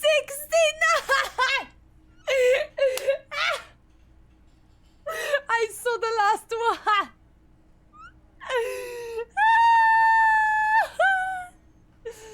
Oh my god.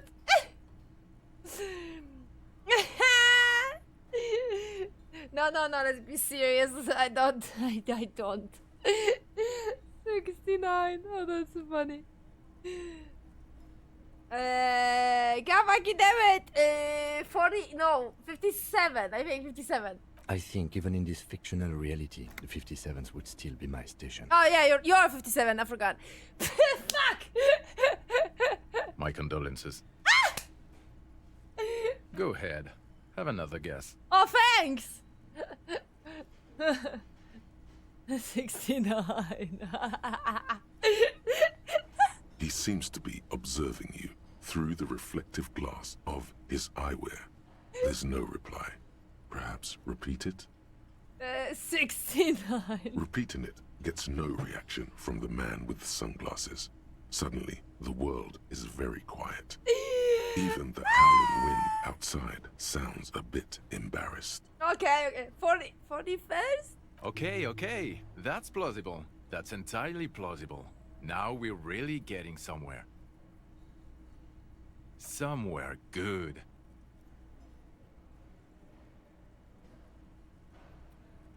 Let's talk about hypothetical station 41 you mentioned. Okay.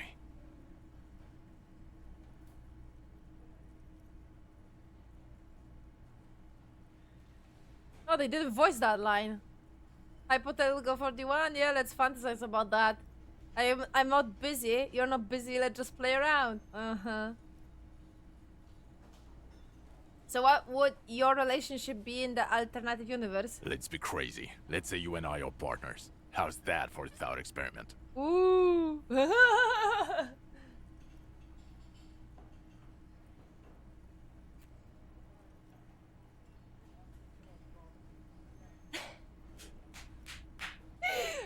It is true though. I don't like Gene. I don't like him. Kim is cooler than you. I'm sure he's fucking flattered. But Kim is not part of this thought experiment. In this one, we're partners. The lieutenant is silent.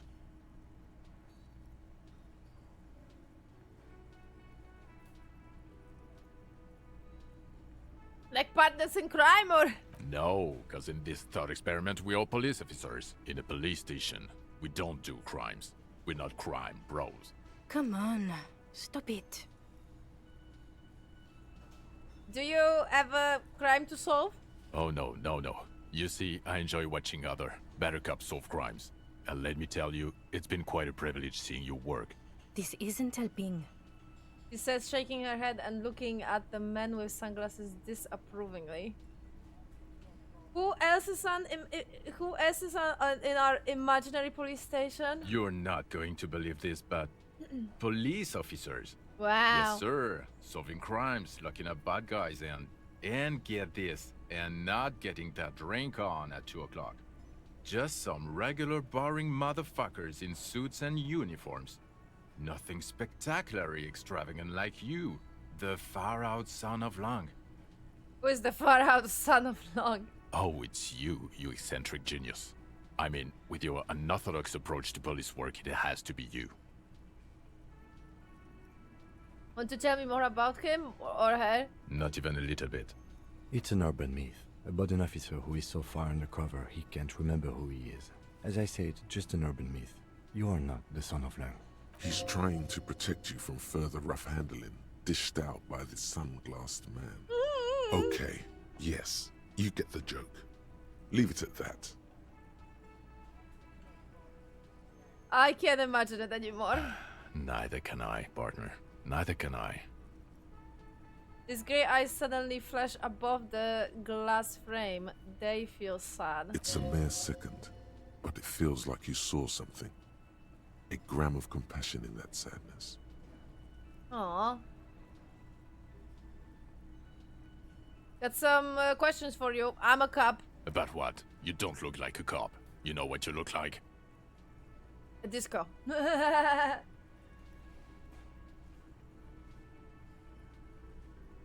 Like a megastar. Yes, a superstar cop. Of course. This again. He didn't answer your question. Now will you answer some questions for me? No. Why not? 'Cause it's not my job. Why don't you go and fucking do yours and solve this damn hanging?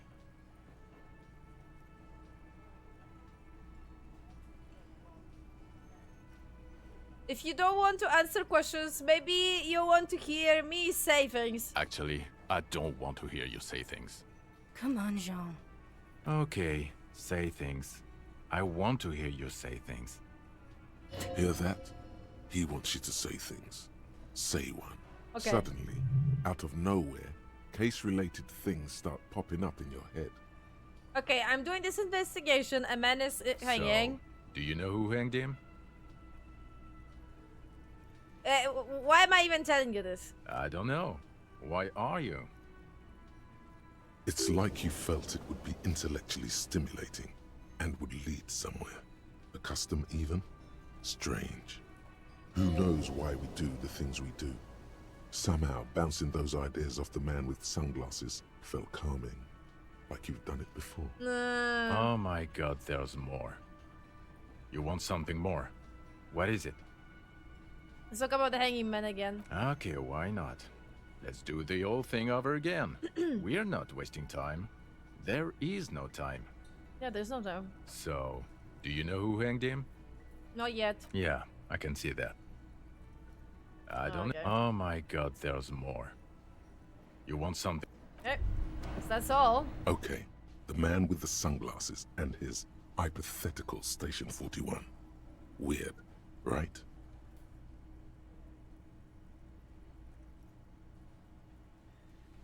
I know, super weird. There's something missing here. Something you can't put our finger on. You know what? Just ask him. I know it sounds crazy, and you'll probably get laughed at. But still. I was thinking the same thing. I should just ask him if we are from the same station. Yes, just cross it off the list. It's probably not true, though. Again? I can't believe this shit. Look, I just have to ask. Are we from the same police station? I'm going to say no. Just to see what you'll say to that. What'd you say? Okay. Okay. Jean, he said okay. Give it a rest. Okay, I was clearly wrong. He is a firefighter, male nurse, animal control agent. Something of that kind.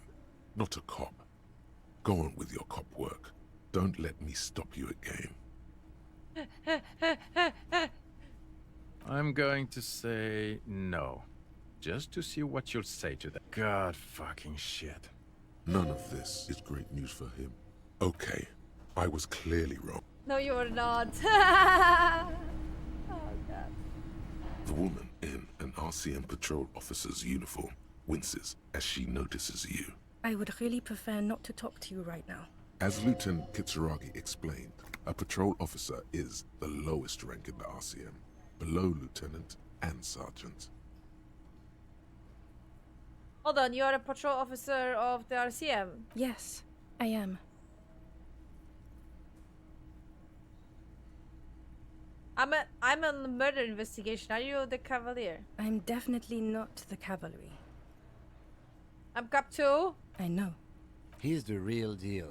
He has a badge. It's hard to tell whether he's sarcastic or sincere. But if you had to guess, you would say the lieutenant is being sarcastic. Why not sincere? That was very in his style. Is everything alright? Why don't you want to talk to me? I don't know. I mean, why would I want to talk to you?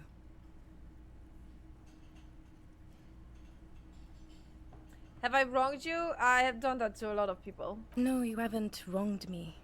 It's okay. Something changes in her. It's pity. Pity comes over her. Okay, fine. Let's talk. What did you want? What does one talk about with a fellow officer? So what precinct are you from? What precinct? Am I from? God, he doesn't know. Fucking deranged lunatic.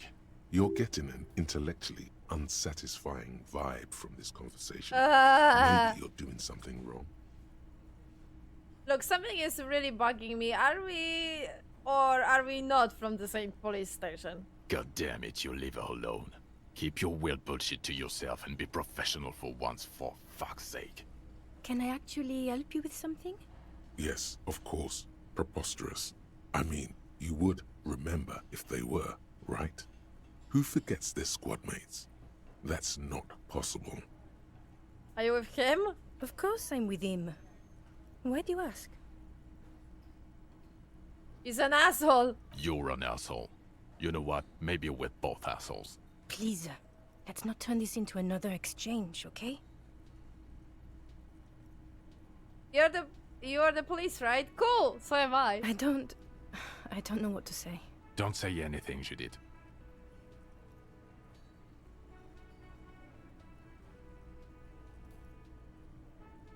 Wait, what are you, the police, doing here? I'm just looking out for... You? Me, yeah. No one. I'm just a man with sunglasses. And you are? A policewoman. Yes, a policewoman who just wants to do her job. That's all. Well...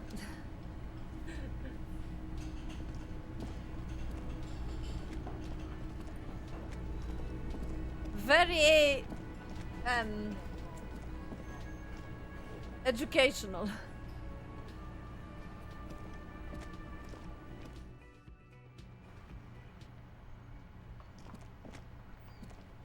God damn it. Okay, what now? What now? Because, like, I have, like, an hour, technically. Technically.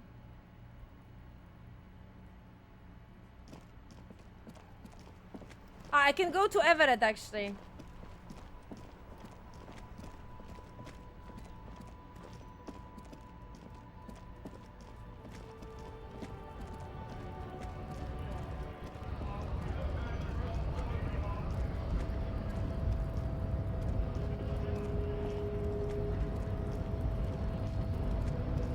This way, this way.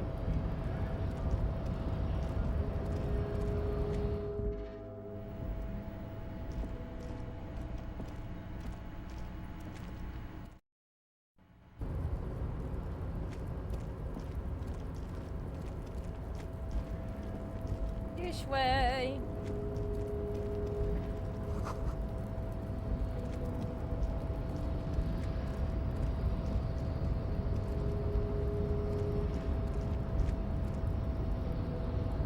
attacked with Mr. Brain damage so hard. No, poor Harry. So confused.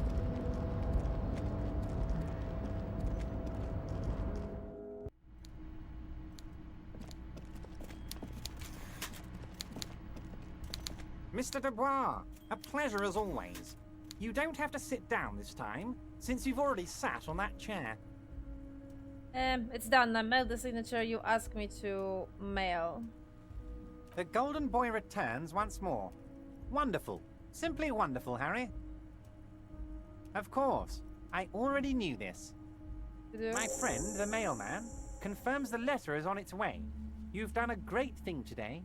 You've given the children of Martinez a real future, Harry, and I feel I can finally trust you now. You're in my inner circle. You too, Mr. Kitsuragi. We can talk about anything.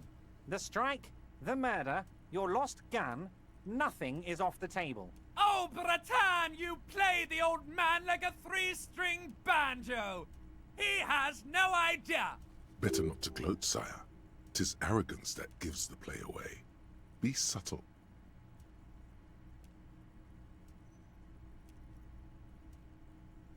Can I get my gun now? Harry, I've got to be honest with you. Your gun was found 2 days ago. Withholding this information weighed heavily on me, but it had to be done. Fine, where is it? An old woman has it, and let me tell you, Harry, word on the street is she's a character, so watch out. This must be the woman who bought the gun from Roy. The one he described as terrifying. So the gun's still with the woman who bought it from Roy? Yes, the same one. I see you've done your research. The pawn shop made the gun easy to track. Crazy stuff, Harry. Selling your gun like that? Wild. Anyway... Union Boy's gonna help you fix it. He winks at you. Don't worry, Harry. The neighbors of this old woman contacted my men because they trust me and the Debarders Union. Apparently, she was waving it around at the entrance to her building. Waving the gun around doesn't sound good. None of this does. Who is this old woman? Unfortunately, I don't know anymore. You're gonna have to go in blind, Harry. But she's an old lady. How dangerous can she possibly be? Oh, and she calls herself the Pigs. There it is again. The pigs. Like Roy said, not good at all. I, for one, find it refreshing. Finally, someone calls themselves a pig. A smile flickers in the corner of his mouth. It actually sounds extremely bad, but let's not give him the satisfaction. She was waving it around at people? As I said, she's a character. I didn't have time for details. It sounds like she's unstable, but don't worry. No one got hurt. We might be looking at someone with a medical history here. Watch out. Can you set up a meeting? I already have. Tonight, starting 10 o'clock, near the old fish market on the coast. The one on the boardwalk, a little past the fishing village. Be careful, Harry. I would never set you up for anything dangerous, but you did ask for this. Now, back to the fun stuff. She will be there from 2200 hours till 0200 hours. Okay, we can do both then. We can do the smoker and her at the More same. fun stuff. Seems like we already have fun stuff to do. Did you order the hanging man killed? I did not, Harry. Although I am very, very glad he's dead. What do you gain from him being dead? Why, a war, of course. And what do you have to gain from a war? Victory, Mr. Kitsuragi. I have victory to gain. We are going to start a war with the Wild Pines group and win before they even realize there is a war.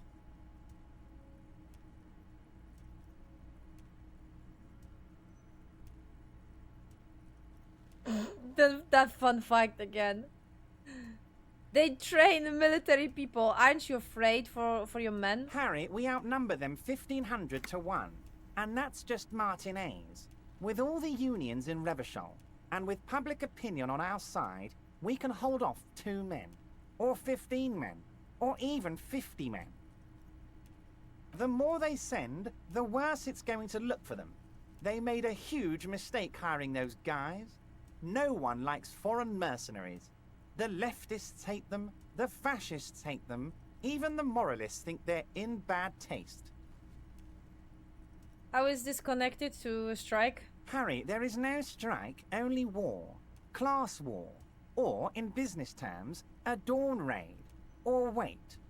Is that when you still pay them something? Because we won't do that. We're not gonna give nothing. We're gonna take Terminal B away from them. The roads, the gates, the containers, that big crane, even the damn coffee maker. We're gonna take all of it for the people, and fuck Wild Pines. So that's why you haven't let Joyce in? Yes. It's also why I let that midget Gaumont go. He's too nice. I can't put him through this. Plus, he knows how to get in here. That woman can't tell her tits from her asshole. She has no chance. Why are you telling me your plan? Because we're friends, Harry. Besides, it doesn't matter now.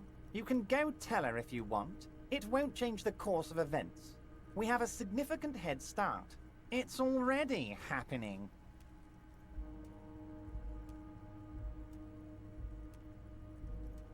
How are you going to fund your new independent harbor? Oh, you mean what sort of goods are going to be flowing through? How am I going to replace all the contacts we'll lose once the poo-poo hits the fan? The clients will ditch us. Harry, we've thought of everything.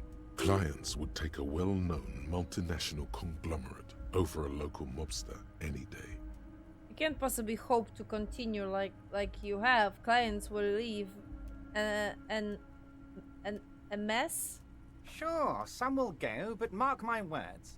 The company will be unpleasantly surprised to see how many of them stay loyal to Martinez and to the new competitive contracts we can offer. With renewed zeal sparked by communal ownership, the men will be shipping those containers double time. You'll be surprised to see how fast things go without parasites latching on. We'll have our hands free to pursue bold, exotic new revenue streams. That's drugs. Drug trafficking. Drug trafficking? Don't be stupid, Mr. Kitsuragi. There are perfectly legal, 100% ethical chemical factories on the Samaran Isola. You don't need to be colonialist about it. All they do is produce components to keep the pharmaceutical industry running. That's people's health we're talking about. Old grannies, little babes, people with disabilities. That's just the tip of the iceberg, though, isn't it? The company thinks transporting these chemicals in bulk looks bad, has bad optics, may be illegal in some countries. The Debarders Union, however, we're all about the large volume column. In bulk shipping, large volume column is a major buyer, a shark. We're gonna transport the living daylights out of those materials, Harry. So your sick kid can get his Benefed, and your wacky uncle doesn't have to come off risperidone. Benefed is a children's cold medicine, usually apricot flavored, and risperidone is used to treat severe psychosis. And the kids on the street can get speed and pyrrolidone. I'm an old-fashioned guy, Mr. Kitsuragi. I sometimes grab a beer with the boys, but I have no idea about the things you just mentioned. But if I were to supply ingredients for some sort of rainbow party, I would make sure the Union took a fantastic share. And I'd keep that stuff far away from Martinez. He's basically admitting to it.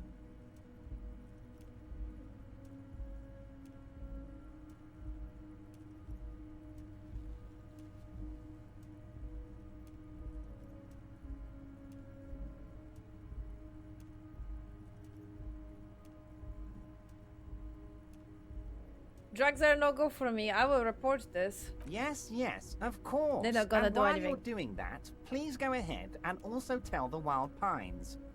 I want to hear them squeal from the indignity. Anyway, let's not focus on the sensationalism of the drug trade. This hypothetical drug trade is all anyone ever seems to be interested in. It would only be a small part of the harbor's turnover, just like the harbor is, but a small part of Martinez. Will still be illegal. Let's look at the big picture. Martinez as a whole. There are little girls out there with dreams of making music. Young mothers who want to start businesses.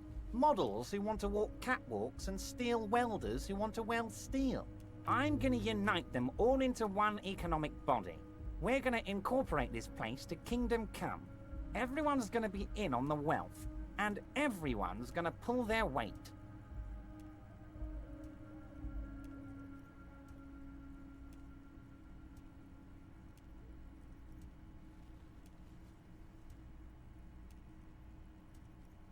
I don't like any of those options.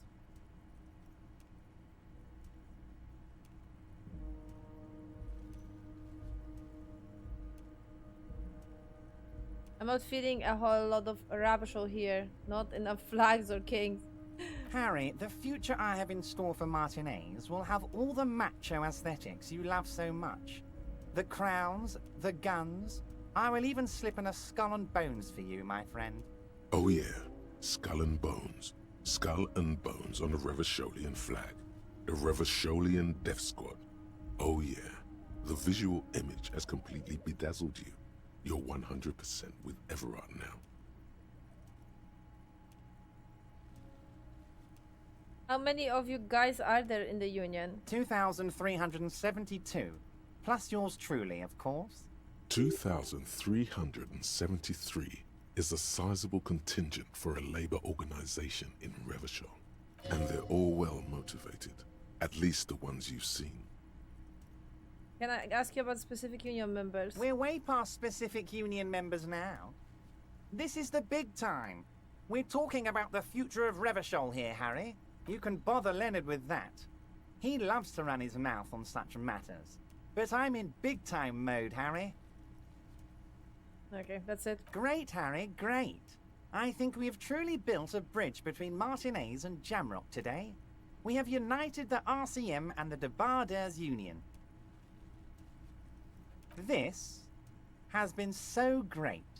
I'm sorry we don't have more fun things to do together, but if you ever feel like bouncing something off me, my door is always open.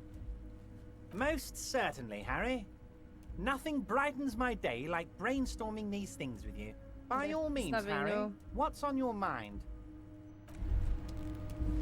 It's clear you like the hard stuff, Brota. The what? Sounds like my stomach is growling. Evening falls. The time has come to take the vow. What? Vow? The vows are blood and flesh. What is my lower instinct going on about? Instinct? Okay. Lower intestine? Ah, the term intestine. is metabolic and circulatory system. Okay, what's the hard stuff? Fascism, Brota. Oh. What is fascism do? Many things, but it's mostly about trusting your gut. Who does your gut tell you is the source of Revachol's problems? I thought you were my circularity system. Quit stalling, Bruta. We're talking about the weakest, worst, most insane thing. The weak link.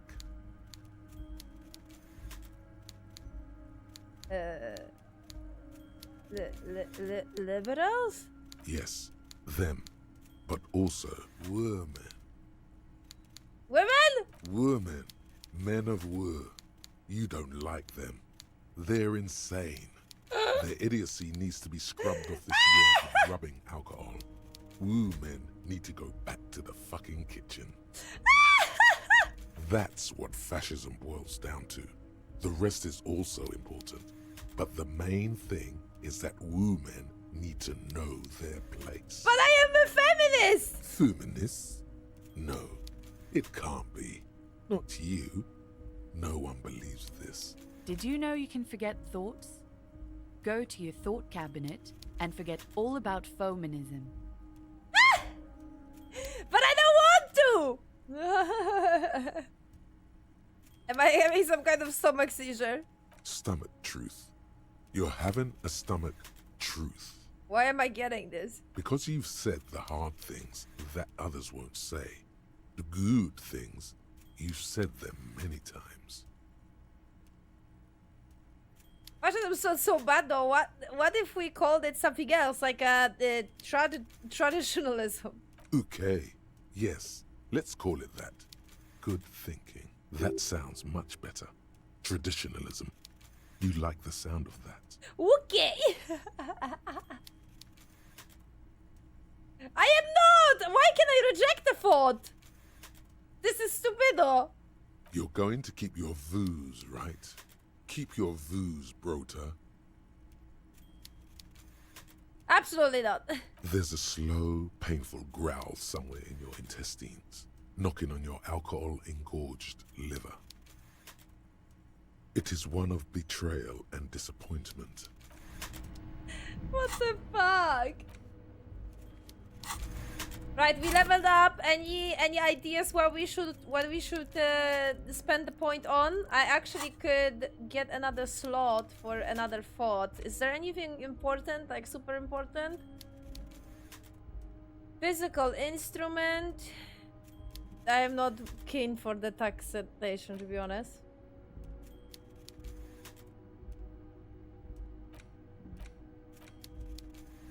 I guess that is all. I have only three here. Unlocked. Bring off the law. Mods of taxation and coach physical instrument. Which is actually quite short. It's only 30 minute thought project.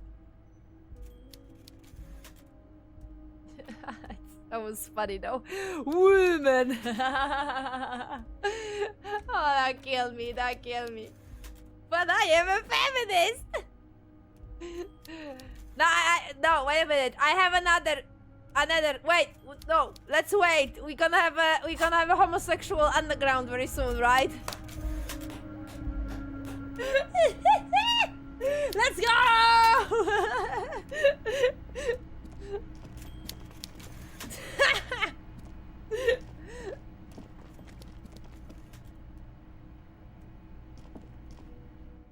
Pygmy, welcome, hello.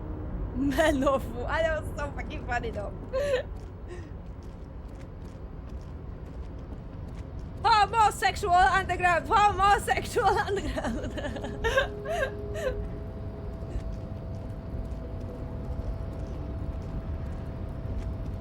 That's where I'm gonna spend my point.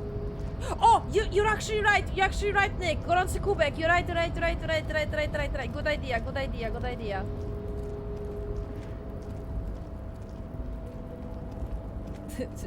You know what's funny? I don't know if they did it intentionally, but fun fact, in Poland they actually have like there is this instant soup. There's this instant soup, and that's the name of it. Gorący kubek in Poland.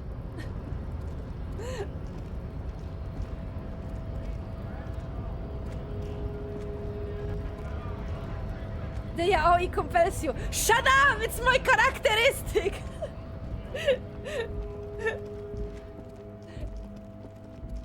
Come on, I am not the only one. This is the most searched thing about Disco Elysium.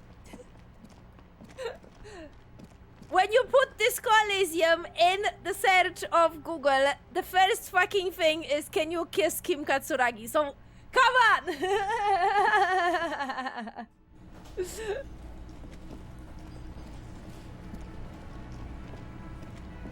The man ponders his cooking utensils and gives you a little nod, acknowledging your presence. Leo said you're a friend with Manana. Is that true? The mention of Manana gets his attention. He smiles and delivers a whole slew of unfamiliar words and lively gestures. Then he falls silent again. They're friends. What is that borscht you are making there? The man says a couple of sentences in that strange language of his, and then seems to wait for you to speak. I'm pretty sure he asked you a question. He doesn't know your language. You can just say something cool in return.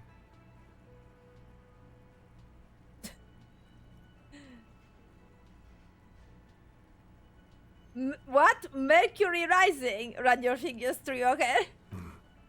Borscht need more vodka? Okay, so it's vodka that keeps the men happy and in good spirits. Clever move by the Union. Vodka borscht! I love it, Bratan! Turn it the fuck up and then ask for some yourself. Turning it up seems like a dangerous idea, honestly. The place is a powder keg.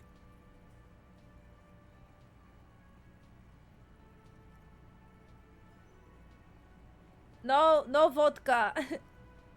Or proper pronunciation Polish, wódka. Because it's actually spelled the way like you said, like we write it in Polish. So I'm guessing we are saying it in the Polish way. Wódka.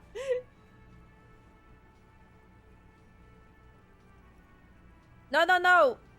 No wódka. Cut it. The cook gives you a long, disappointed look, then turns the stove off and seems to wait for you to speak.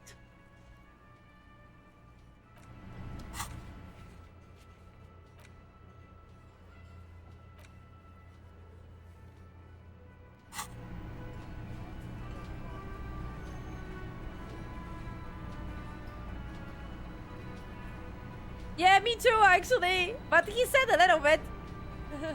I guess.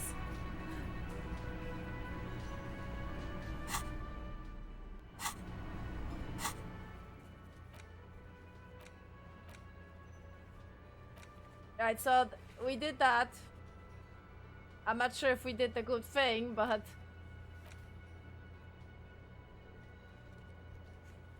Oh well.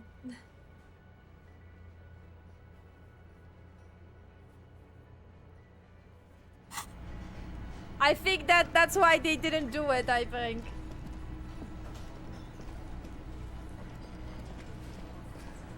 It's you again. What is it?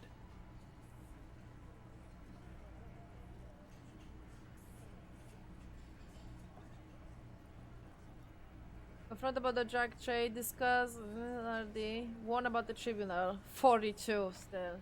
Fuck's sake.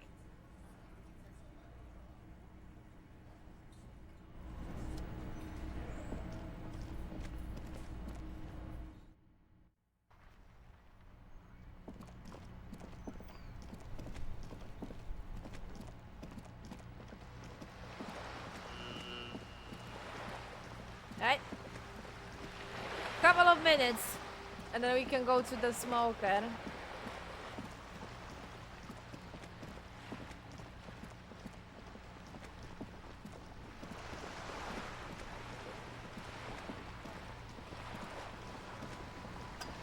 You're back.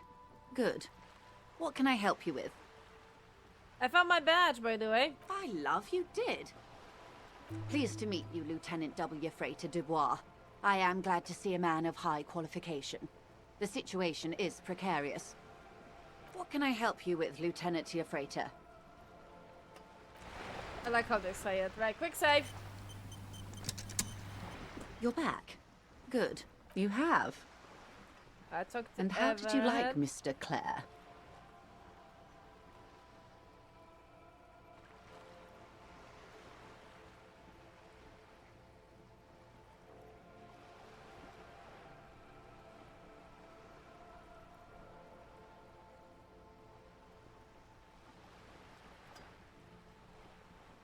And he's a bolded rainbow socialist. I mean, I don't approve. I don't. I didn't. Oh, come on now. He has his uses. How else would he have stayed in power all these years? Or wait, actually, corruption. That's how he's done it. Fantastic, Worm-like corruption, reaching into the bowels of the earth. The position of my unusual colleague does not reflect official policy. I hope you understand. The RCM does not pick sides. Of course. And I don't expect you to share anything he told you with me. I'm not a corrupt Worm myself. However, if you felt like discussing something, how could I stop you? Are we not human? Are we not curious to hear another person's take? It's only natural. We would only be gossiping. Intellectually speaking, it would be quite interesting to hear what she has to say about these things. True. Yes, your disgusting necktie agrees completely. Let's gossip.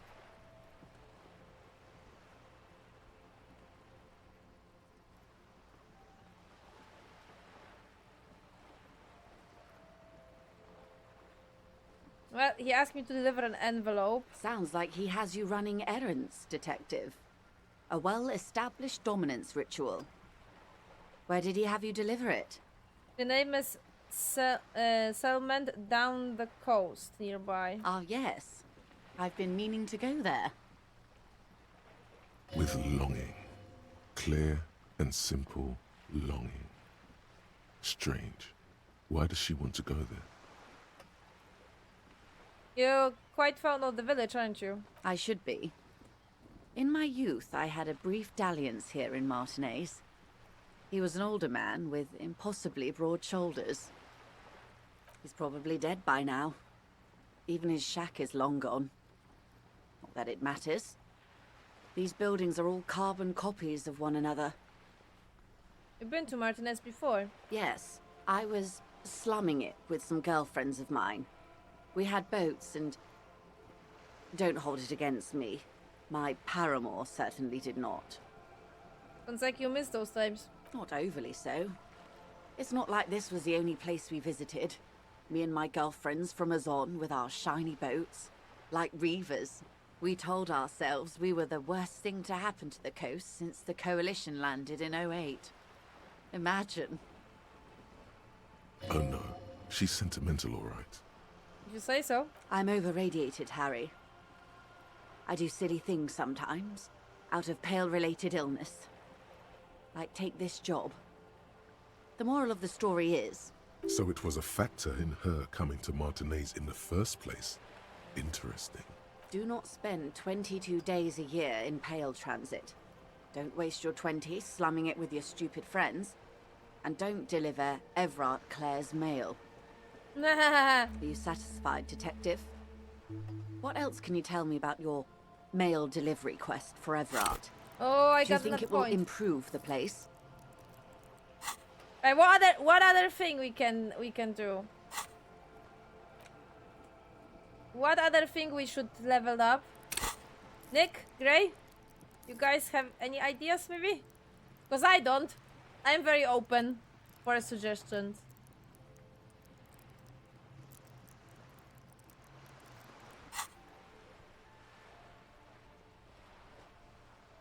He wants to build a youth center here for children of Martinez. A youth center with Edgar Clare's statue on top of it. Go ahead.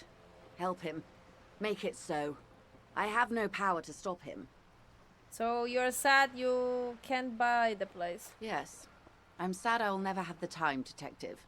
I've always wanted a dilapidating fishing village. She is more defensive about it than usual. Full of ghosts and ancient memories. Has this errand yielded you any information? He asked me to open a door. A referral, you mean? I take it this was for someone in the RCM. Don't answer that. No, I mean like a real door to someone's house. Oh my. A real door?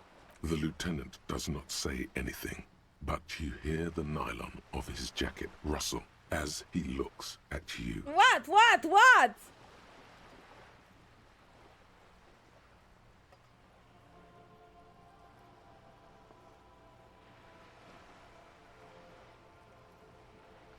It had to be done. I got information. It was useful to the case. That's good to hear, Detective.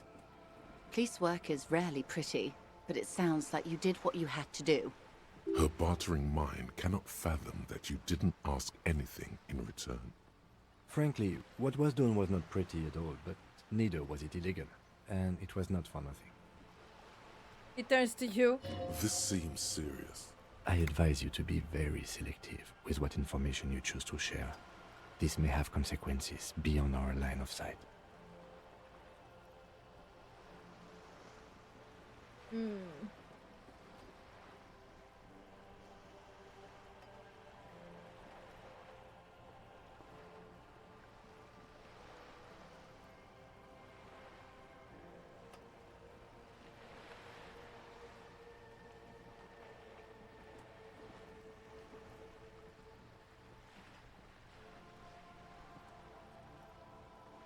Okay, Everett says the Wild Pines sent the mercenaries after the Union, and now one is dead. Misinformation. This is all because we haven't shared information on the lynching yet. See? Already the adversary uses it to their advantage. Don't let him. Hurry up on that probe. The moment you tell me you're finished at the traffic jam, I will gladly tell you the company's side of the story. She must really want you to look into the drugs. Otherwise, she'd tell you. She was worried for a moment that she's overplayed her hand by not sharing info sooner. Then she settles down, curious to hear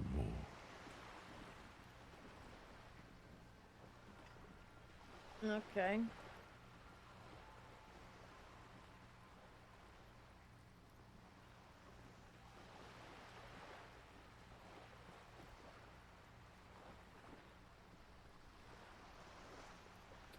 I don't know anymore. I don't know anymore. God damn it. What's... Oh, God.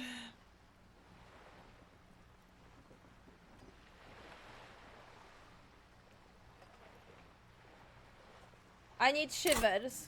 Okay. I will max out shivers because this is a max that we can have 5. In that case. No, watermelon, no, don't tell me that. No, Kim, please like me. God damn it.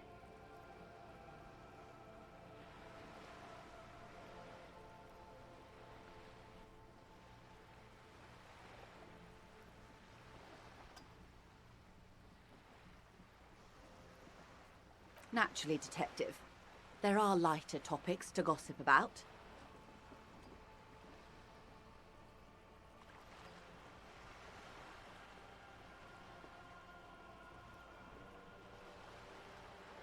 Okay, I don't know. I think I shouldn't pick sides, should I? Oh, God damn it.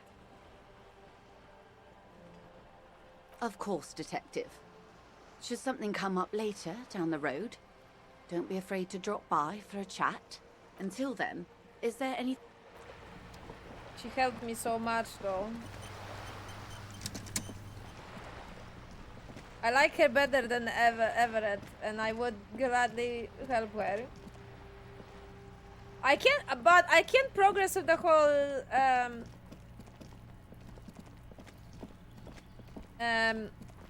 drug trafficking anymore. Or can I?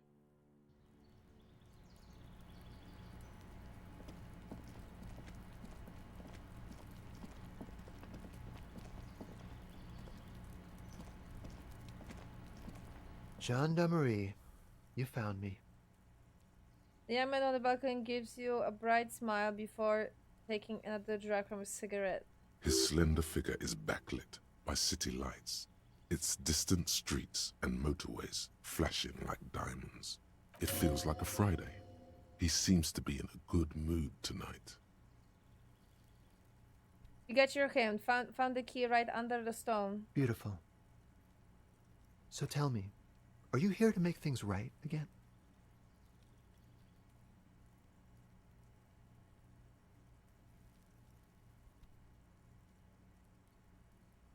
Honestly, I'm just trying to not screw anything up. Beautiful. He says again. A nearby street lamp cast shadow on his chin, drawing on the slender cheekbones. I have some good news for you. My Sunday friend is visiting me tonight. I told him about you and he'd like to say hello. Step in. He's already waiting.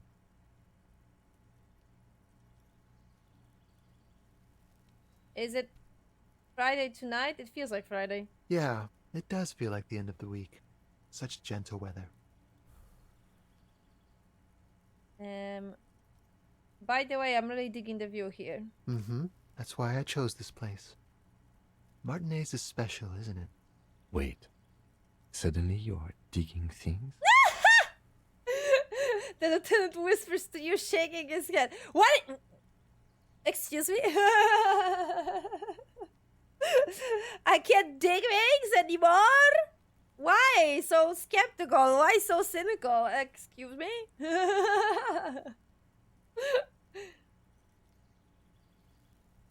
What the fuck? Wait. What? Did they...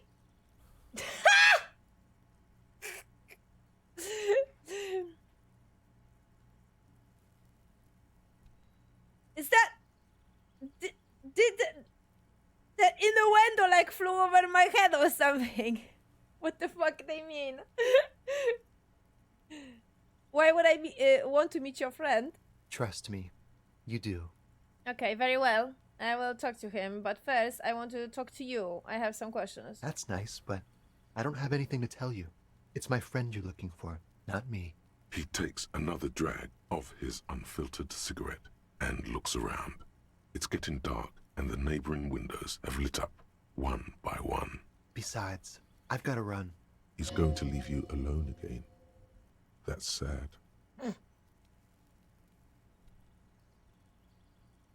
That's sad. Are we going with it? Jesus Christ. But I just found you again! Just look at it. It's a beautiful night. Who's going to stay in on a night like this? A man on high heels stumbles out of a basement club, music blasting over the entire district. It's chilly, and as the chemicals hit his nervous system, 1,000 shivers ripple through his body. And if you promise that we will talk again, it's important. Something flutters in the corner of the lieutenant's mouth as you're saying those words. We'll talk. Just not tonight. Take care, alright? What the fuck? And he's gone again. Looks like it's becoming a theme for him.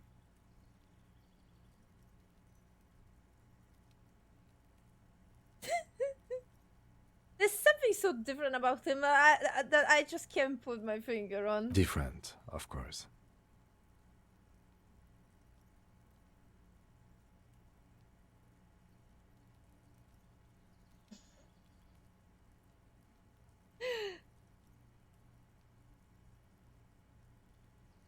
There's something so mysterious about the way he talks and moves. Something so mysterious about the way he talks. What are you doing? The lieutenant squinted his eyes, trying to hold back laughter. Very mysterious. Very. Come on, detective, let's go. We've got a potential witness to interview. His Sunday friend, remember? What?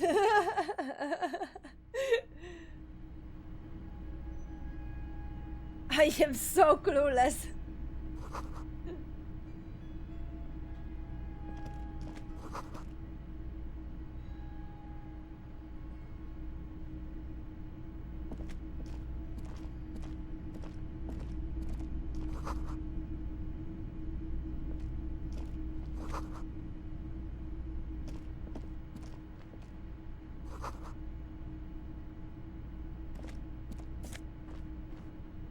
Oh, nice.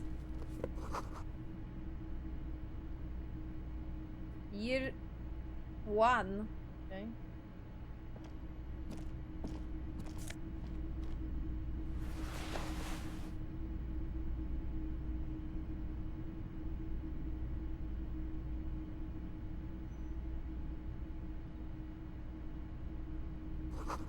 So where is my homosexual underground? Hello? Officers of the Revachol Citizens Militia. You shouldn't be seeing him in an intimate setting. For some reason, you feel this man is your superior. Superior, but he's not in the command chain. My name is Charles Vildrouin, and I am an official with the coalition government. I work for the Institute of Price Stabilité on assignment from Sur la Clé. I heard you talking to my friend outside. Very good. Super. I am here to assist you in any way possible. ask me about the hanging. No, first ask an innocuous personal question to get the interview off on the right foot. Yes, make it clear you're the one setting the terms here. Yeah, let's fuck with him. Who does he think he is? Assisting you?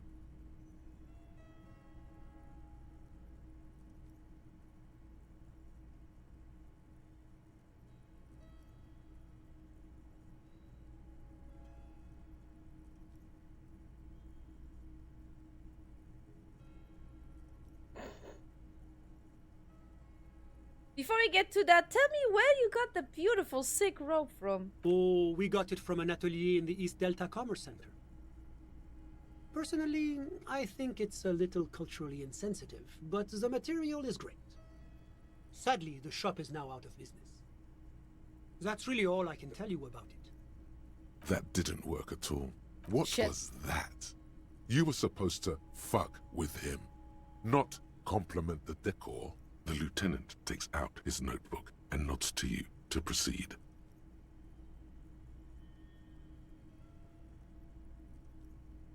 What's the official like you're doing in Martinez? The coalition is only looking out for the price stability. Inflation is a killer, like a heart disease blocking the normal circulation of the economy. It must be controlled. Gornek, welcome. I think you need to make certain choices when talking with Smoker, but I am not sure which one. And it's possible to... Oh, okay, fair enough. The economy impacts the entire international community, which is why it requires international oversight.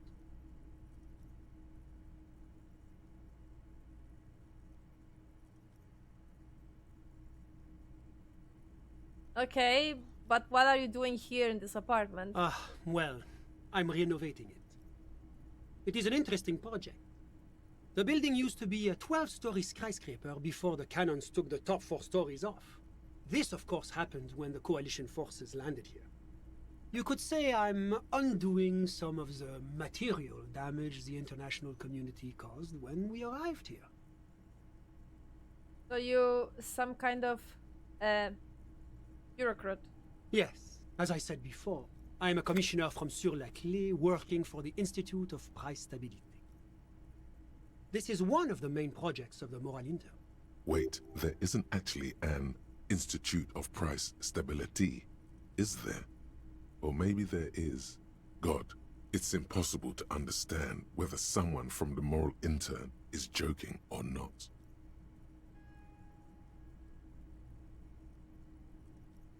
What is this international community?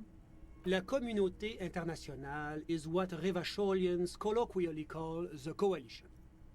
In other words, the nations that stopped the disaster of the revolution.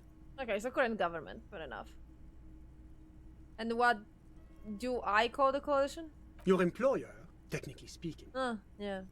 The governing authority of Revachol. The RCM is but one part of this provisional administration.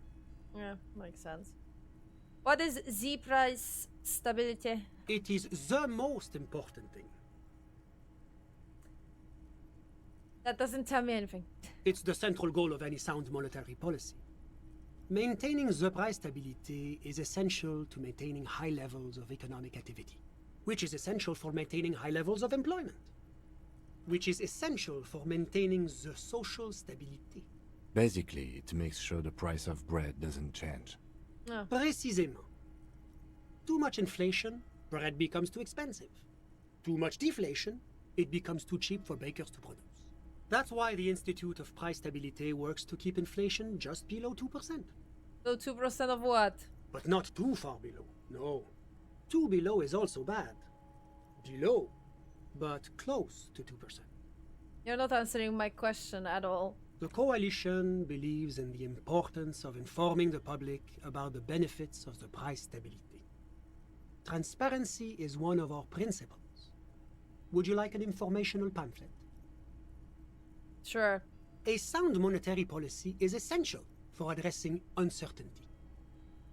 Stability is the raison d'être of the Moral Inter. But I don't have my leaflets on me today. Shit. That's too bad. You can always call our information line. Making information available is part of the Moral Intern's commitment to transparency.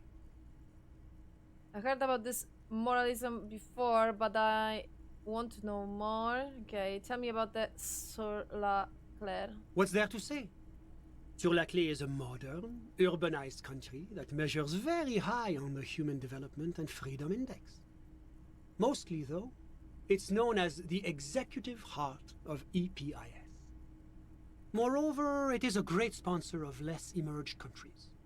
Revachol is only one of its many darlings whose progress it supports and cherishes. Darlings? That can't be an official designation. Max, what makes Revachol Ducler's darling? Because a great percentage of Revachol's culture hails from Sur-la-Clé. Its language, its people, its cuisine even. Or at least in the downtown La Delta area.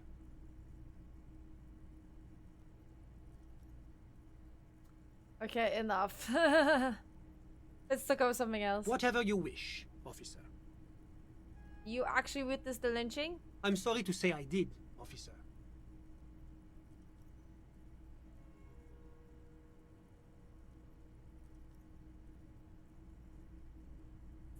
Start from the beginning, if you don't mind.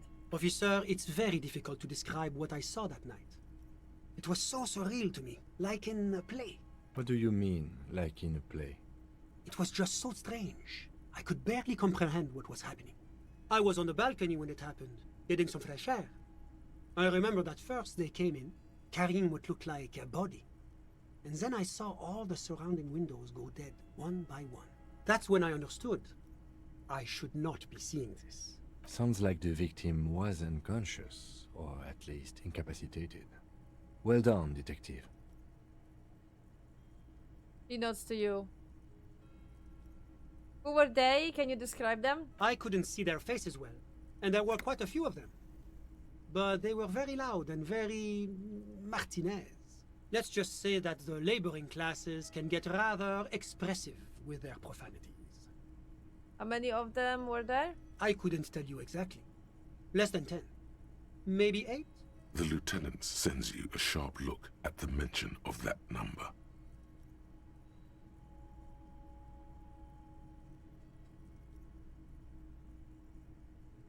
Were any of them huge? Like 200 kilograms huge? That's a giant you're describing. No, they were all quite human, as far as I could tell. Any of them look like drummers? Drummers? Why, no. But then, I don't know what a drummer is supposed to look like. I think we can drop the drummer angle. That was my bad. What happened next? I went back inside.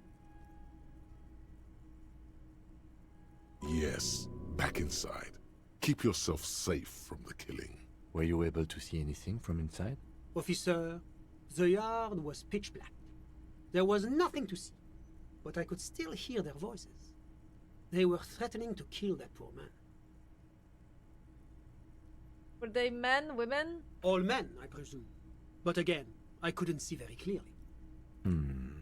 But we are fairly certain the lady driver was present. Are you sure at least one of them wasn't a woman? It's possible, officer, but I cannot say with certainty. It was very dark, you must remember. What ethnicity were they? I believe they were mostly white, though I believe I saw 2 Areopagites among them. And I am quite certain that one spoke with a Mesk accent. What happened next? Well, that's the strangest part, officer. Nothing happened. It was oddly quiet for a public lynching. What do you mean nothing happened? They lynched a guy. Eventually, their shouts died down, and that was all. There were no gunshots, no celebratory shouts, no anything. Why you didn't call the RCM? You're right, of course. That is what one is supposed to do in such circumstances. I was simply in shock. I'm afraid I don't have anything else to add. About what time was all this happening, approximately? All I can say is that it was late. You didn't check your watch? My watch? Yes, now I remember. It was 30 minutes past midnight, give or take. Let me get this straight. You didn't actually witness the hanging itself, did you? No, I didn't see the corpse until the following day. Oh, that was a waste of time. I'm sorry I couldn't be of more assistance. Can you tell me about your friend? Ah, my friend. My friend is a good young man. His family immigrated here from Kedra, and life has not been easy for him. But he understands the importance of education. He has taken his future into his own hands, and that's all that matters. How did you two even become friends? How did any of us become friends? Bad things happening on the Insulindian Peninsula? Oil platforms ablaze in the night? Civil wars lasting for years? Finally, the international community is forced to step in. I thought you were talking about no one becomes friends like that. Au contraire. It's how millions of people end up where they are. Meeting the people they meet. It's how I came here, and my friend too. You still haven't told me who he is. Sorry. Who? Your friend, the smoker on the balcony? We were just talking about him. But I told you, officer. He's a bright young man here to pursue his education. Education is the foundation of our future, especially the arts. It is a cornerstone of our civilization. So all you can tell me about him is that he is here to study the arts. He's deeply enmeshed in the study of the fine arts, yes. Which arts? He's a truly free spirit. He likes all the arts. Perhaps graphic design, printmaking, who knows? The world is open wide for a talented youth like him. What's Kedra? Kedra is a candidate member of APIS. But, between you and me, their potential membership is a more contentious issue. What do you mean? That it's never going to happen. They entered negotiations in 21, and it's been pending ever since. What's this EPES thing you keep talking about? EPIS is a very special program developed by the Moral Intern to support certain Occidental nations. It began as a unified system of weights and measures, which proved to be a wild success. Nothing but kilograms and centimeters as far as the eye can see. God, yes. Sweet standardization. The backbone of rationality and commerce. It was such a wild success that we expanded it into an economic union for the processing of steel. Another success. And between you and me, the Moral Intern feels emboldened by this success. Emboldened to take EPIS to the next level. Okay, but like, what does it stand for? Why, it stands for progress and stability, like the Moral Intern as a whole. No, what do the letters stand for? It's been such a wild, extraordinary success thus far. We are very excited to take it to the next level. Don't even hear the words I'm saying to you. A supranational political alliance. The United States of Occident. Is it going to be like this place here? You mean Revachol?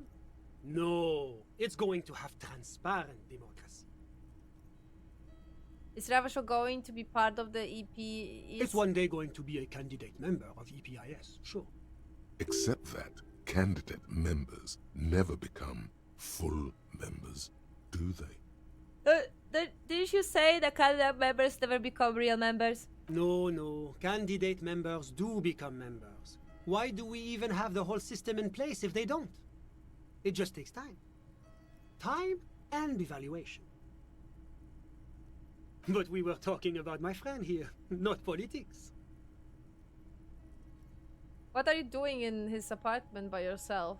I'm just enjoying the view.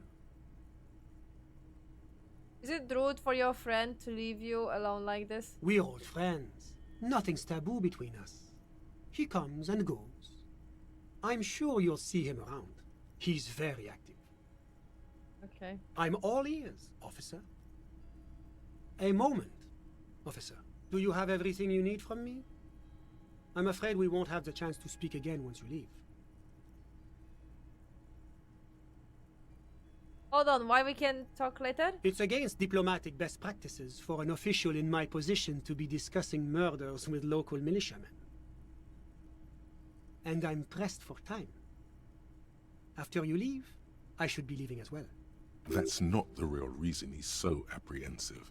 Men in his position shouldn't be seen loitering around in underprivileged young men's apartments in the middle of the night.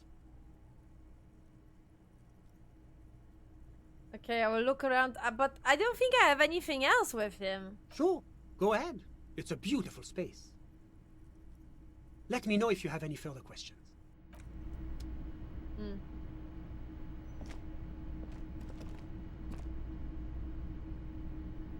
Yes? Too bad Kim doesn't have anything. Was there anything else?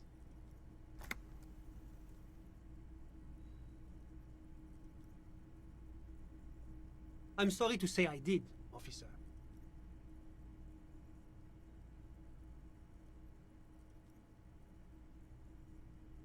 Officer, What do you mean? it was just so strange.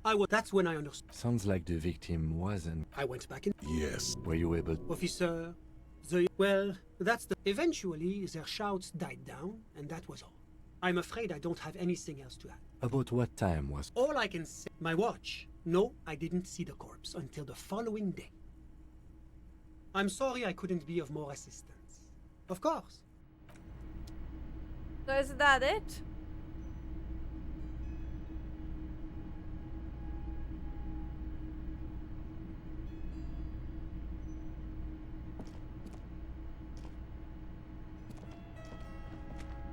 Oh, seriously, a waste of time.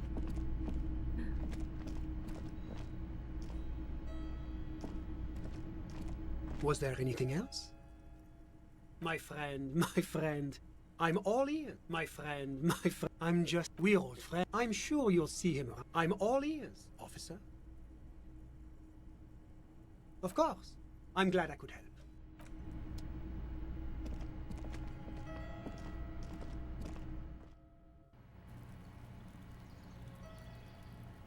Well, that was uneventful. Very uneventful.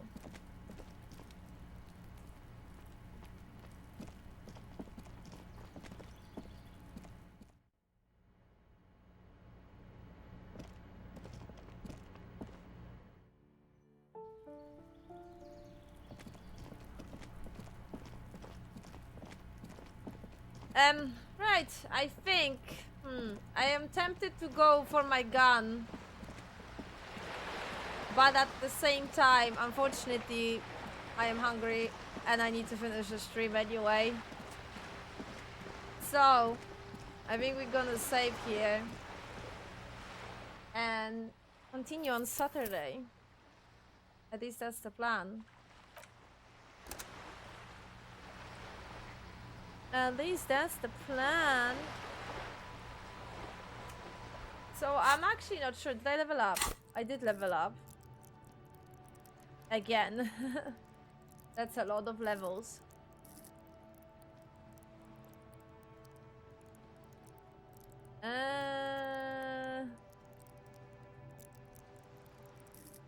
Maybe conceptualism? What do you guys think? Should we level up conceptualism?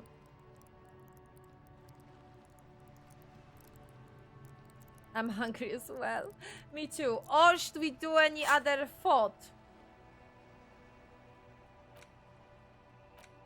Maybe physique? I don't know.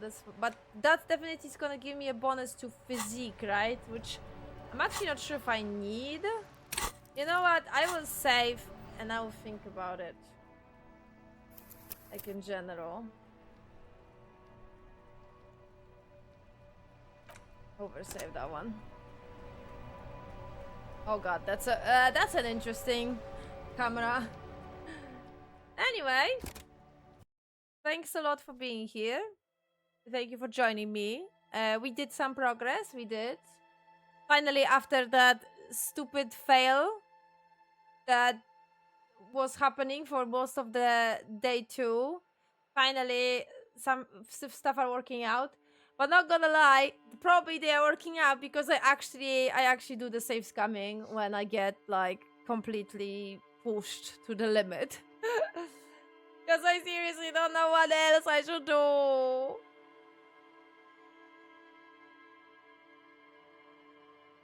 It could help to leave a point for a spare point for emergencies. Oh, really? Okay.